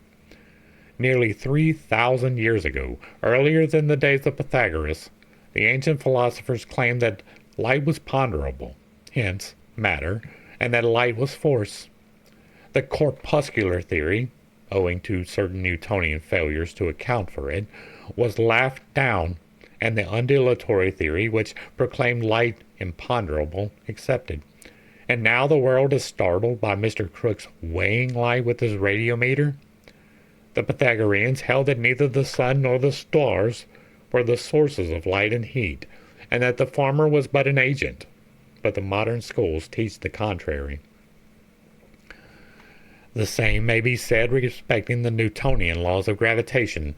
Following strictly the Pythagorean doctrine, Plato held that gravitation was not merely a law of the magnetic attraction of lesser bodies to larger ones, but a magnetic repulsion of similars and attraction of dissimilars. Things brought together, says he, contrary to nature, are naturally at war and repel one another. This cannot be taken to mean that repulsion occurs of necessity between bodies of dissimilar properties, but simply that when naturally antagonistic bodies are brought together, they repel one another. The researches of Bard and Schwieger leave us in little or no doubt that the ancients were well acquainted with the mutual attractions of iron and the lodestone, as well as with the positive and negative properties of electricity, by whatever name they may have called it. The reciprocal magnetic relations of the planetary orbs, which are all magnets, was with them an accepted fact. The aerolites were not only called by them magnetic stones, but used in the mysteries for purposes to which we now apply the magnet. When, therefore, Professor A. M. Meyer of the Stevens Institute of Technology in 1872 told the Yale Scientific Club that the Earth is a great magnet, and that on any sudden agitation of the sun's surface the magnetism of the Earth receives a profound disturbance in its equilibrium, causing fitful tremors in the magnets of our observatories and producing those grand outbursts of the polar lights whose lambent flames dance in rhythm to the quivering needle. He only restated in good English what was taught in good Doric untold centuries before the first Christian philosopher saw the light. The prodigies accomplished by the priest of theurgical magic are so well authenticated, and the evidence, if human testimony is worth anything at all, is so overwhelming, that, rather than confess that the pagan theurgists far outrival the Christians in miracles, Sir David Brewster piously concedes to the former the greatest proficiency in physics, and everything that pertains to natural philosophy. Science finds herself in a very disagreeable dilemma. She must either confess that the ancient physicists were superior in knowledge to her modern representatives, or that there exists something in nature beyond physical science, and that spirit possesses powers of which our philosophers never dreamed. The mistake we make in some science we have specially cultivated, says Bulwer Lytton, is often only to be seen by the light of a separate science as especially cultivated by another. Nothing can be easier accounted for than the highest possibilities of magic by the radiant light of the universal magnetic ocean, whose electric waves bind the cosmos together and in their ceaseless motion penetrate every atom and molecule of the boundless creation. The disciples of mesmerism, howbeit insufficient their various experiments, intuitionally perceive the alpha and omega of the great mystery. Alone the study of this agent, which is the divine breath, can unlock the secrets of psychology and physiology, of cosmical and spiritual phenomena. Magic, says Paracelsus, formed the last part of the sacerdotal science. It investigated the nature, power, and quality of everything sublunary, all of the elements and their parts of animals, of all various plants and their fruits, of stones and herbs. In short, it explored the essence and power of everything. From hence, therefore, it produced its effects, and it formed statues, magnetized, which procure health, and made all various figures and things, talismans, which could equally become the instruments of disease as well as of health. Often, too, celestial fire is made to appear through magic, and then statues laugh, and lamps are spontaneously enkindled. If Galvani's modern discovery can set in motion the limbs of a dead frog and force a dead man's face to express, by the distortion of its features, the most varied emotions, from joy to diabolical rage, despair, and horror, the pagan priest, unless the combined evidence of the most trustworthy men of antiquity is not to be relied upon, accomplished still greater wonders in making their stone and metal statues to sweat and laugh. The celestial, pure fire of the pagan altar was electricity drawn from the astral light. Statues, therefore, if properly prepared, might, without any accusation of superstition, be allowed to have the property of imparting health and disease by contact, as well as any modern galvanic belt or overcharged battery. Scholastic skeptics, as well as ignorant materialists, have greatly amused themselves over the last 2 centuries over the absurdities attributed to Pythagoras by his biographer, Iamblichus. The Samian philosopher is said to have persuaded a she-bear to give up eating human flesh, to have forced a white eagle to descend to him from the clouds, and to have subdued him by stroking him gently with the hand, and by talking to him. On another occasion, Pythagoras actually persuaded an ox to renounce eating beans, by merely whispering in the animal's ear. Oh, ignorance and superstition of our forefathers, how ridiculous they appear in the eyes of our enlightened generations! Let us, however, analyze this absurdity. Every day we see unlettered men, proprietors of strolling menageries, taming and completely subduing the most ferocious animals, merely by the power of their irresistible will. Nay, we have at the present moment in Europe several young and physically weak girls under 20 years of age, fearlessly doing the same thing. Every one has either witnessed or heard of the seemingly magical power of some mesmerizers and psychologists. They are able to subjugate their patients for any length of time. Regazzoni, the mesmerist, who excited such wonder in France and London, has achieved far more extraordinary feats than what is above attributed to Pythagoras. Why, then, accuse the ancient biographers of such men as Pythagoras and Apollonius of Tyana of either willful misrepresentation or absurd superstition? When we realize that the majority of those who are so skeptical as to the magical powers possessed by the ancient philosophers who laugh at the old theogonies and the fallacies of mythology, nevertheless have an implicit faith in the records and inspiration of their Bible, hardly daring to doubt that the monstrous absurdity that Joshua arrested the course of the sun. We may well say amen to Godfrey Higgins' just rebuke. When I find, he says, learned men believing Genesis literally, which the ancients with all their failings had too much sense to receive except allegorically, I am tempted to doubt the reality of the improvement of the human mind. One of the very few commentators on old Greek and Latin authors who have given their just dues to the ancients for their mental development is Thomas Taylor. In his translation of Iamblichus's Life of Pythagoras, we find him remarking as follows.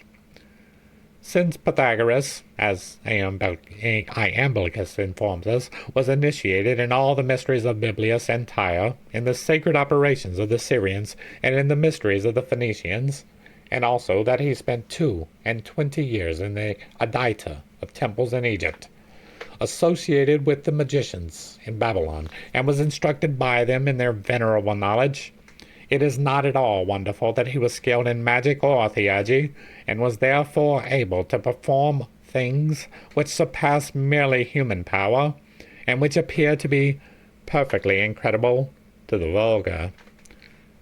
The universal ether was not, in their eyes, simply a something stretching, tenantless, throughout the expanse of heaven. It was a boundless ocean peopled, like our familiar seas, with monstrous and minor creatures, and having in its every molecule the germs of life. Like the finny tribes which swarm in our oceans and smaller bodies of water, each having its habitat in some spot to which it is curiously adapted, some friendly and some inimical to man, some pleasant and some frightful to behold, some seeking the refuge of quiet nooks and landlocked harbors, and some traversing great areas of water. The various races of the elemental spirits were believed by them to inhabit the different portions of the great ethereal ocean, and to be exactly adapted to their respective conditions. If we will only bear in mind the fact that the rushing of planets through space must create as absolute a disturbance in this plastic and attenuated medium as the passage of a cannon shot does in the air, or that of a steamer in the water, and on a cosmic scale, we can understand that certain planetary aspects, admitting our premises to be true, may produce much more violent agitation and cause much stronger currents to flow in a given direction than others. With the same premises conceded, we may also see why, by such various aspects of the stars, shoals of friendly or hostile elementals might be poured in upon our atmosphere, or some particular portion of it, and make the fact appreciable by the effects which ensue. According to the ancient doctrines, the soulless elemental spirits were evolved by the ceaseless motion inherent in the astral light. Light is force, and the latter is produced by the will. As this will proceeds from an intelligence which cannot err, for it has nothing of the material organs of human thought in it, being the superfine, pure emanation of the highest divinity itself, Plato's Father. It proceeds from the beginning of time, according to immutable laws, to evolve the elementary fabric requisite for the subsequent generations of what we term human races. All of the latter, whether belonging to this planet or to some other of the myriads in space, have their earthly bodies evolved in the matrix out of bodies of a certain class of these elemental beings, which have passed away in the invisible worlds. In the ancient philosophy there was no missing link to be supplied by what Tyndall calls an educated imagination, no hiatus to be filled with volumes of materialistic speculations made necessary by the absurd attempt to solve an equation but with one set of quantities. Our ignorant ancestors traced the law of evolution throughout the whole universe, as by gradual progression from the star cloudlet to the development of the physical body of man, the rule holds good. So, From the universal ether to the incarnate human spirit, they traced one uninterrupted series of entities. These evolutions were from the world of spirit into the world of gross matter, and through that back again to the source of all things. The descent of the species was to them a descent from the spirit, primal source of all, to the degradation of matter. In this complete chain of unfoldings, the elementary, spiritual beings had as distinct a place, midway between the extremes, as Mr. Darwin's missing link between the ape and man. No author in the world of literature ever gave a more truthful or more poetical description of these beings than Sir E. Bulwer Lytton, the author of Zanoni. Now himself, a thing not to matter, but an idea of joy and light. His words sound more like the faithful echo of memory than the exuberant outflow of mere imagination. Man is arrogant in proportion of his ignorance, he makes the wise Menjor say to Glendon. For several ages he saw in the countless worlds that sparkle through space like the bubbles of a shoreless ocean only the petty candles that Providence has been pleased to light for no other purpose but to make the night more agreeable to man. Astronomy has corrected this delusion of human vanity, and man now reluctantly confesses that the stars are worlds larger and more glorious than his own. Everywhere, then, in this immense design, science brings new life to light. Reasoning, then, by evident analogy, if not a leaf, if not a drop of water, but is, no less than yonder star, a habitable and breathing world. Nay, if even man himself is a world to other lives, and millions and myriads dwell in the rivers of his blood, and inhabit man's frame, as man inhabits earth, common sense, if our schoolmen had it, would suffice to teach that this circumfluent infinite, which you call space, the boundless and palpable which divides earth from the moon and stars, is filled also with its correspondent and appropriate life. It is not a visible absurdity to suppose that being is crowded upon every leaf, and yet absent from the immensities of space. The law of the great system forbids the waste of even an atom. It knows no spot where something of life does not breathe.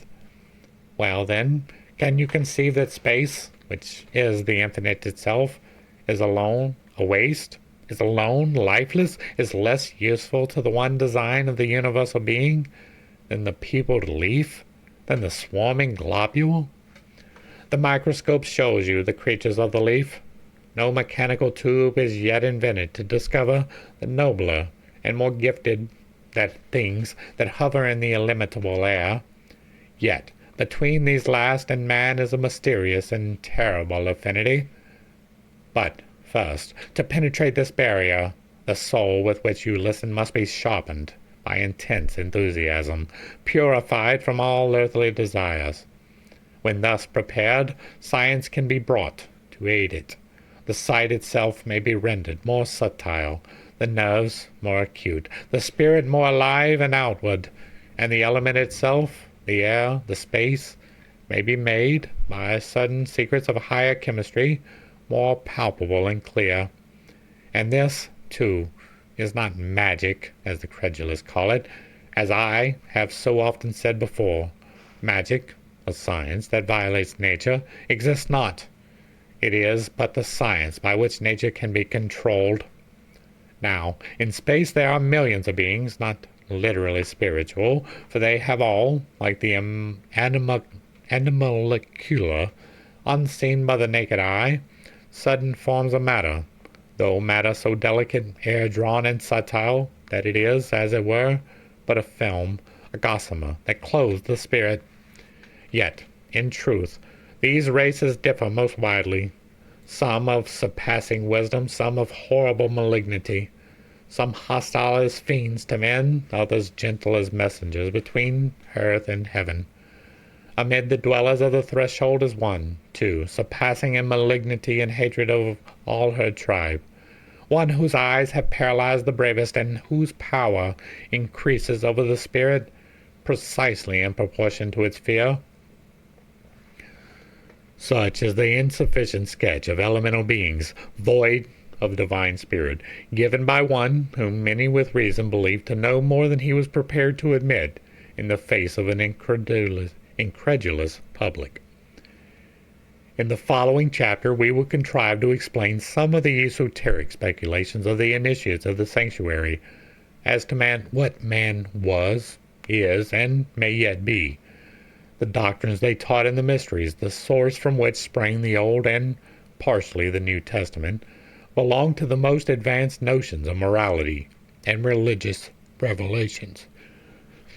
While a literal meaning was abandoned to the fanaticism of the unreasoning lower classes of society, the higher ones, the majority of which consisted of initiates, pursued their studies in the solemn silence of the temples and their worship of the one God of heaven. The speculations of Plato in the Banquet on the creation of the primordial men and an essay on cosmogony in the Timaeus must be taken allegorically, if we accept them at all.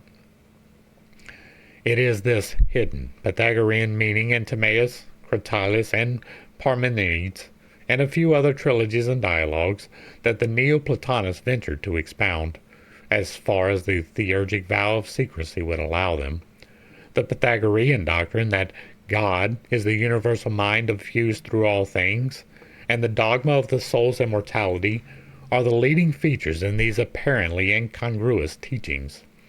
His piety and great veneration Plato felt for the mysteries are sufficient warrant that he would not allow his indiscretion to get the better of that deep sense of responsibility which is felt by every adept. Constantly perfecting himself in perfect mysteries, a man in them alone becomes truly perfect, says he in Phaedrus. He took no pains to conceal his displeasure that the mysteries had become less secret than formerly. Instead of profaning them by putting them within the reach of the multitude, he would have guarded them with jealous care against all but the most earnest and worthy of his disciples. While mentioning the gods on every page, his monotheism is unquestionable, for the whole thread of his discourse indicates that by the term gods he means a class of beings far lower in the scale than deities, and but one grade higher than men. Even Josephus perceived and acknowledged this fact, despite the natural prejudice of his race. In his famous onslaught upon Apion, this historian says, "Those, however, among the Greeks who philosophized in accordance with truth, were not ignorant of anything, nor did they fail to perceive the chilling superficialities of the mystical allegories, on which account they justly despised them. By which stain, Plato, being moved, says it is not necessary to admit any one of the other poets into the commonwealth, and he dismisses Homer blandly, after having crowned him and pouring unguent upon him, in order that, indeed, he should not destroy by his myths the orthodox belief respecting one God." Those who can discern the true spirit of Plato's philosophy will hardly be satisfied with the estimate of the same which Jowett lays before his readers.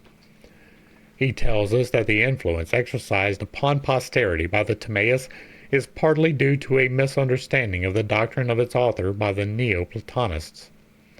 He would have us believe that the hidden meanings which they found in his dialogue are quite at variance with the spirit of Plato.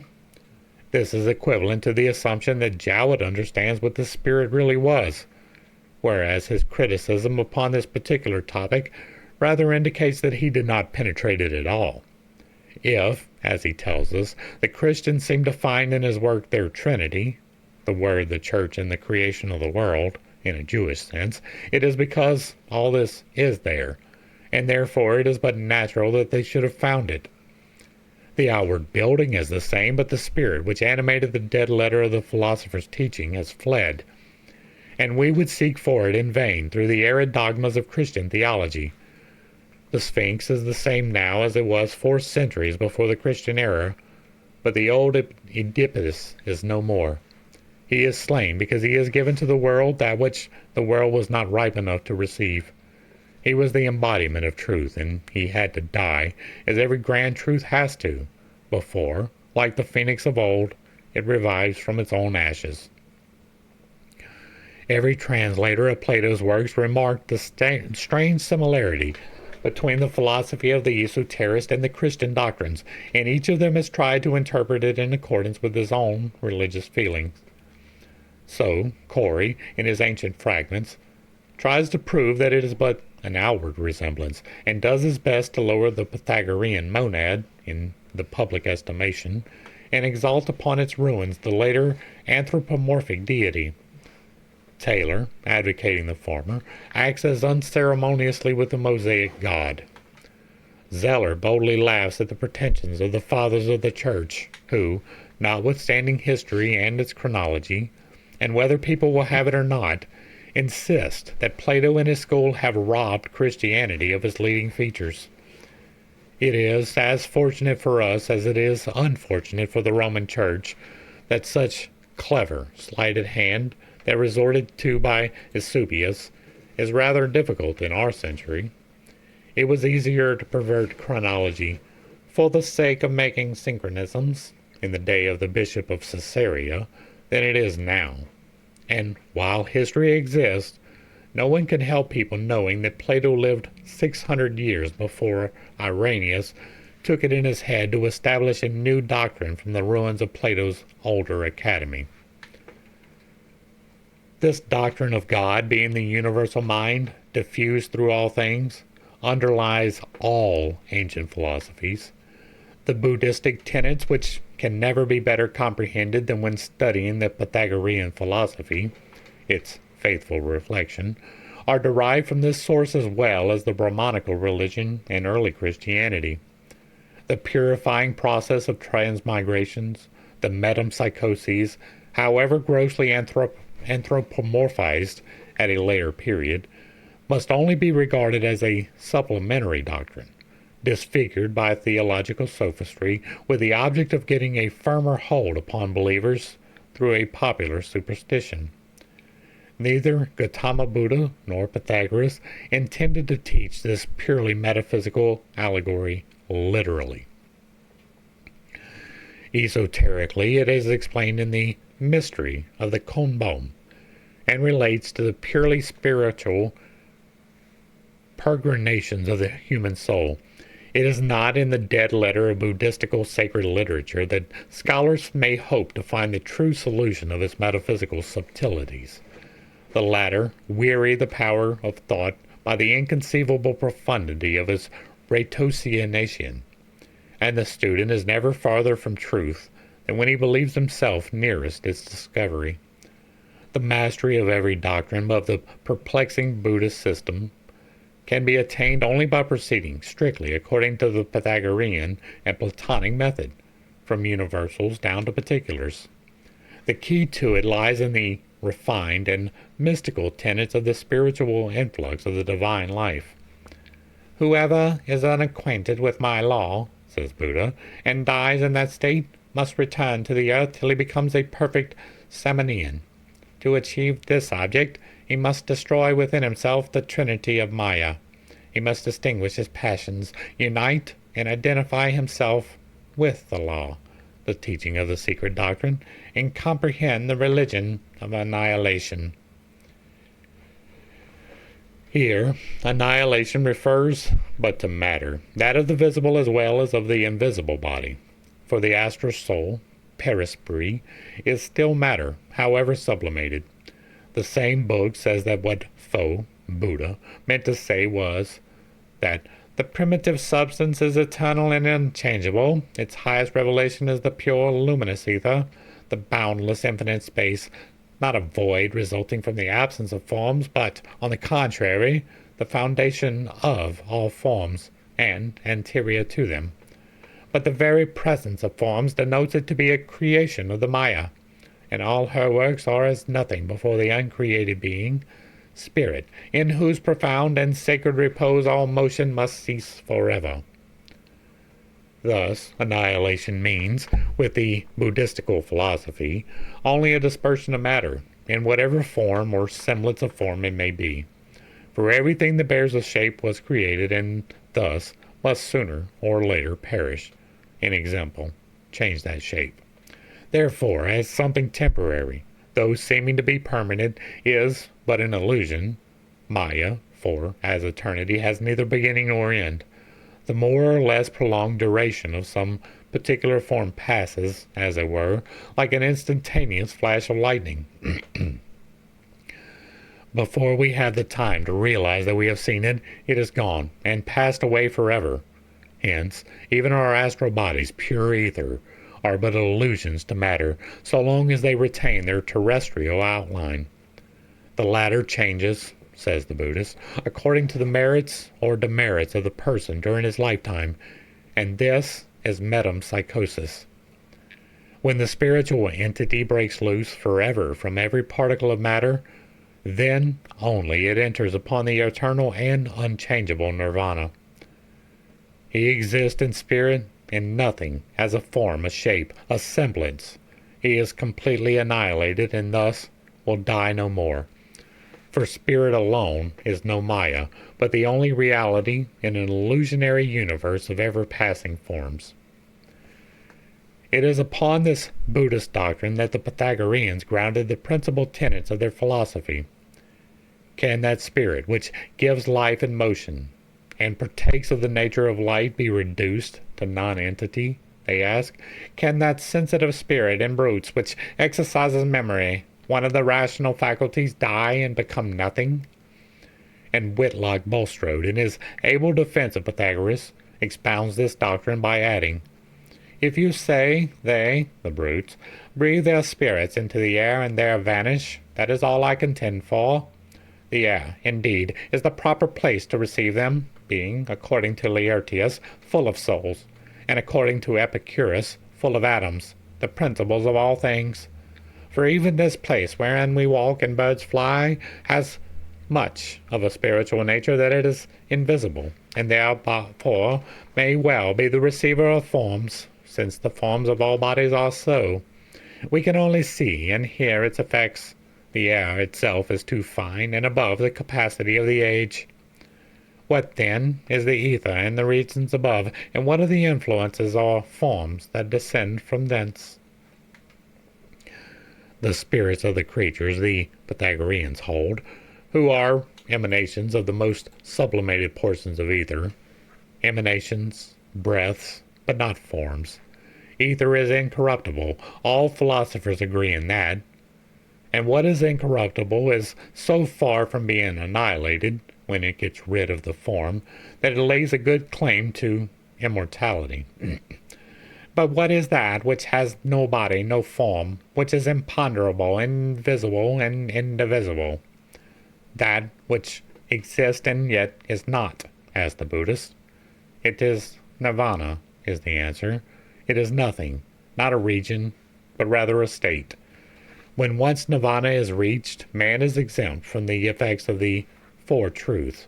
For an effect can only be produced through a certain cause, and every cause is annihilated in this state. These Four Truths are the foundation of the whole Buddhist doctrine of nirvana. They are, says the book of Prajna Paramita, 1. The existence of pain. 2. The production of pain. 3. The annihilation of pain. 4. The way to the annihilation of pain. What is the source of pain? Existence, birth, existing, decrepitude, and death ensue. For wherever there is a form, there is a cause for pain and suffering. Spirit alone has no form, and therefore cannot be said to exist. Whenever man, the ethereal inner man, reaches that point when he becomes utterly spiritual, hence formless, he has reached a state of perfect bliss. Man, as an objective being, becomes annihilated, but the spiritual entity with its subjective life will live forever, for spirit is incorruptible and immortal. It is by the spirit of the teachings of both Buddha and Pythagoras that we can so easily recognize the identity of their doctrines. The all-pervading universal soul, the anima mundi, is nirvana, and Buddha, as a generic name, is the anthropomorphized monad of Pythagoras. When resting in nirvana, the final bliss, Buddha is the silent monad, dwelling in darkness and silence. He is also the formless Brahm, the sublime but unknowable deity, which pervades invisibly the whole universe. Whenever it is manifested, desiring to impress itself upon humanity in a shape intelligent to our intellect, whether we call it an avatar or a king messiah or a permutation of divine spirit, logos, Christos, it is all one and the same thing. In each case it is the Father, who is in the Son, and the Son in the Father. The immortal spirit overshadows the mortal man. It enters into him and, pervading his whole being, makes of him a god who descends into his earthly tabernacle.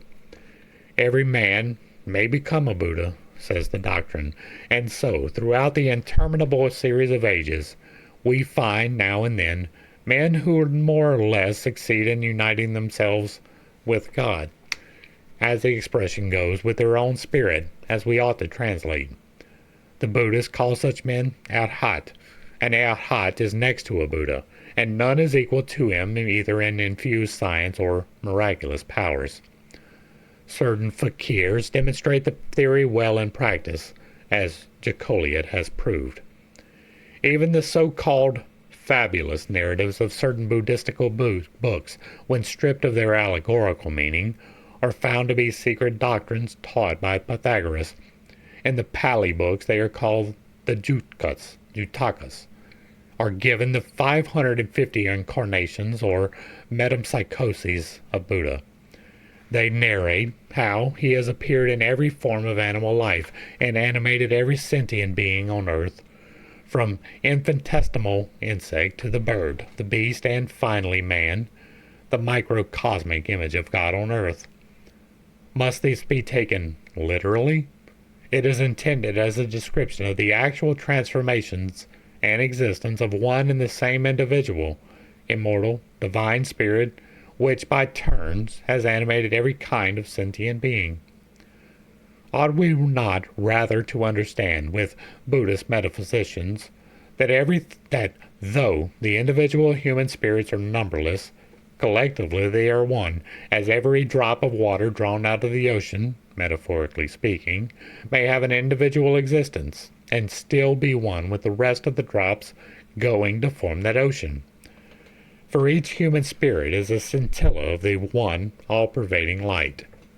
That this divine spirit animates the flower, the particle of granite on the mountainside, the lion, the man. Egyptian hierophants, like the Brahmins and the Buddhists of the East, and some Greek philosophers, maintained originally that the same spirit that animates the particle of dust, lurking latent in it, animates man, manifesting itself in him in its highest state of activity. The doctrine, also, of a gradual refusion of the human soul into the essence of the primeval parent spirit was universal at one time.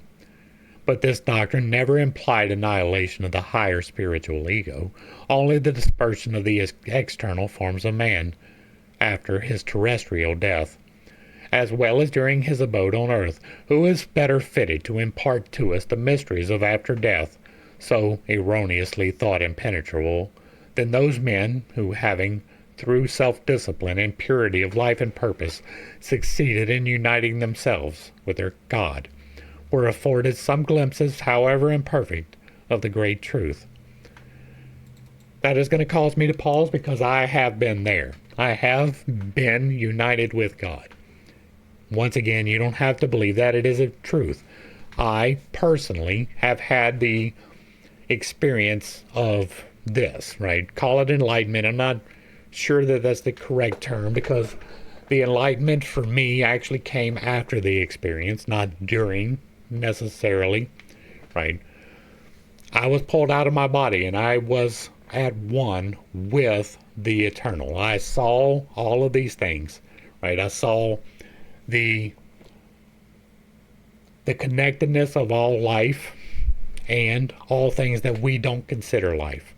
It is that experience which brought me to my theory of spiritual evolution, which I talked about yesterday, so I'm not going to today. Fall back to yesterday's video. But this is in exact accordance with what I believe, right?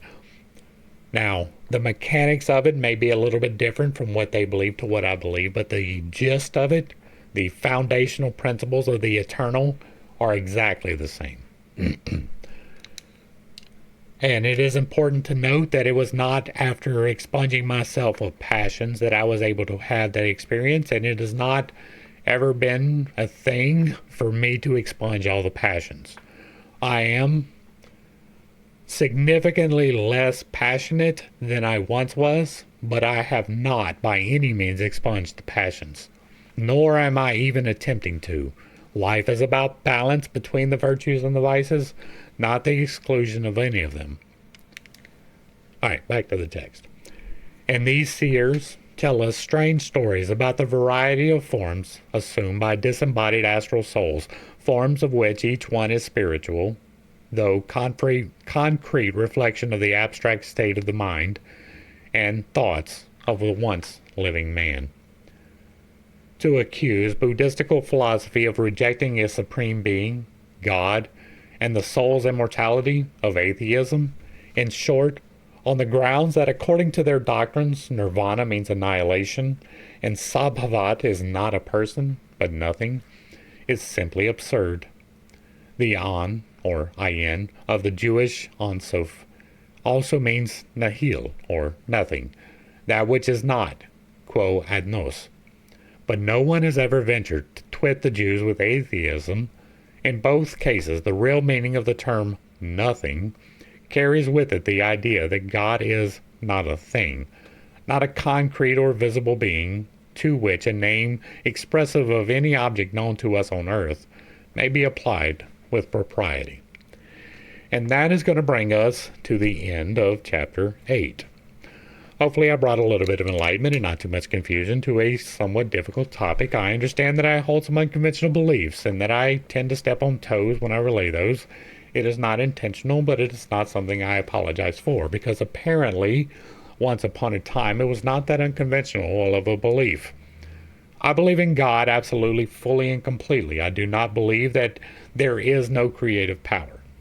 I do believe that the Holy Spirit is the all-pervading force by which everything happens. It transforms the now into the next. I do believe that you can come into accordance with that spirit. Not necessarily in a physical means, but definitely on an emotional and mental level. You can experience the eternal through transcendental meditation. Now, transcendental has been given this connotation these days that doesn't necessarily hold true. That merely means transcending the normal. And so by meditative practices, you can remove yourself from your body and astrally project. You can come to a greater understanding of thoughts, right? And by thoughts, I mean problems, right? You have a problem that you cannot solve. You can go into a meditative state, empty yourself of thought, and the answer will come to you. That is all the Holy Spirit in motion. To me, there is no great discord in what has been stated throughout this chapter. Do I believe that the planets hold some influence? Yeah. Do I believe that it has a daily impact that can be traced and printed into a newspaper? No. I don't believe that Mercury in retrograde automatically means that everything is going to go wrong. I do not believe that most of what is associated with the horoscopes are necessarily correct. But the astral, and by astral I mean extraplanetary influences, are definitely a thing. The ability to go into an emergency room on a full moon will let you know that there is at least some influence. Go on several in a row and watch and see, and then go on the new moon and see the difference. There is a difference. What exactly that influence is, I do not purport to know. I am not an astrologer. I am not an astronomer. I am merely curious. It is something I am not an expert in, so I do not declare that. The latter part of this, the Holy Spirit part of that, I hold to that as firmly as it is possible to hold to anything on the mortal coil. It is something which I can stimulate within myself at will, despite the fact that I practice prayer, fasting, and meditation, but it is not, well, you have to pray or fast for 7 days before you can do this particular meditation. That has not ever been a thing for me. It may be I am going to experiment with those type of things, because just as I am experimenting with the various entities. As of yet, I have had zero success with the entities, but I have had transcendental experiences. It is the whole reason not the whole reason, there are a multitude of reasons, but it is one of the many reasons why we have these studies. To learn what other people think about these things and discuss them as they come up. Now, for most of this section, I have not had a significant amount to add to it, because for most of this, it is merely a relaying of what the historical context of things are, and not necessarily practical application. I am assuming that when we get into the religion section of this, because we are in the science section of this, that when we get to the religious section of this, that there will be more. But I also plan on going in and doing, I forget the name of it. There's another work that she had about 10 years after this one, and I got a really, really good comment on BitChute that broke down some things about Miss Blavatsky that I do want to investigate a little bit further, and it is through that other work that we will be doing after this one that we will come to that knowledge. But for now, if you like what I'm doing over here, let me know down below. Give me a like, share, and a sub. Throw me a comment if you agree or disagree with anything that was said. As long as it remains respectful, it gets to remain up. If you really like what I'm doing over here, hit me with that super thanks. To the crew, thanks for hanging out. I appreciate every single minute that you are here with me, and I am praying for you every single day. Until next time, I love you. God loves you. You are perfect, whole, and complete, just the way that you are. And this has been Pip State. Peace.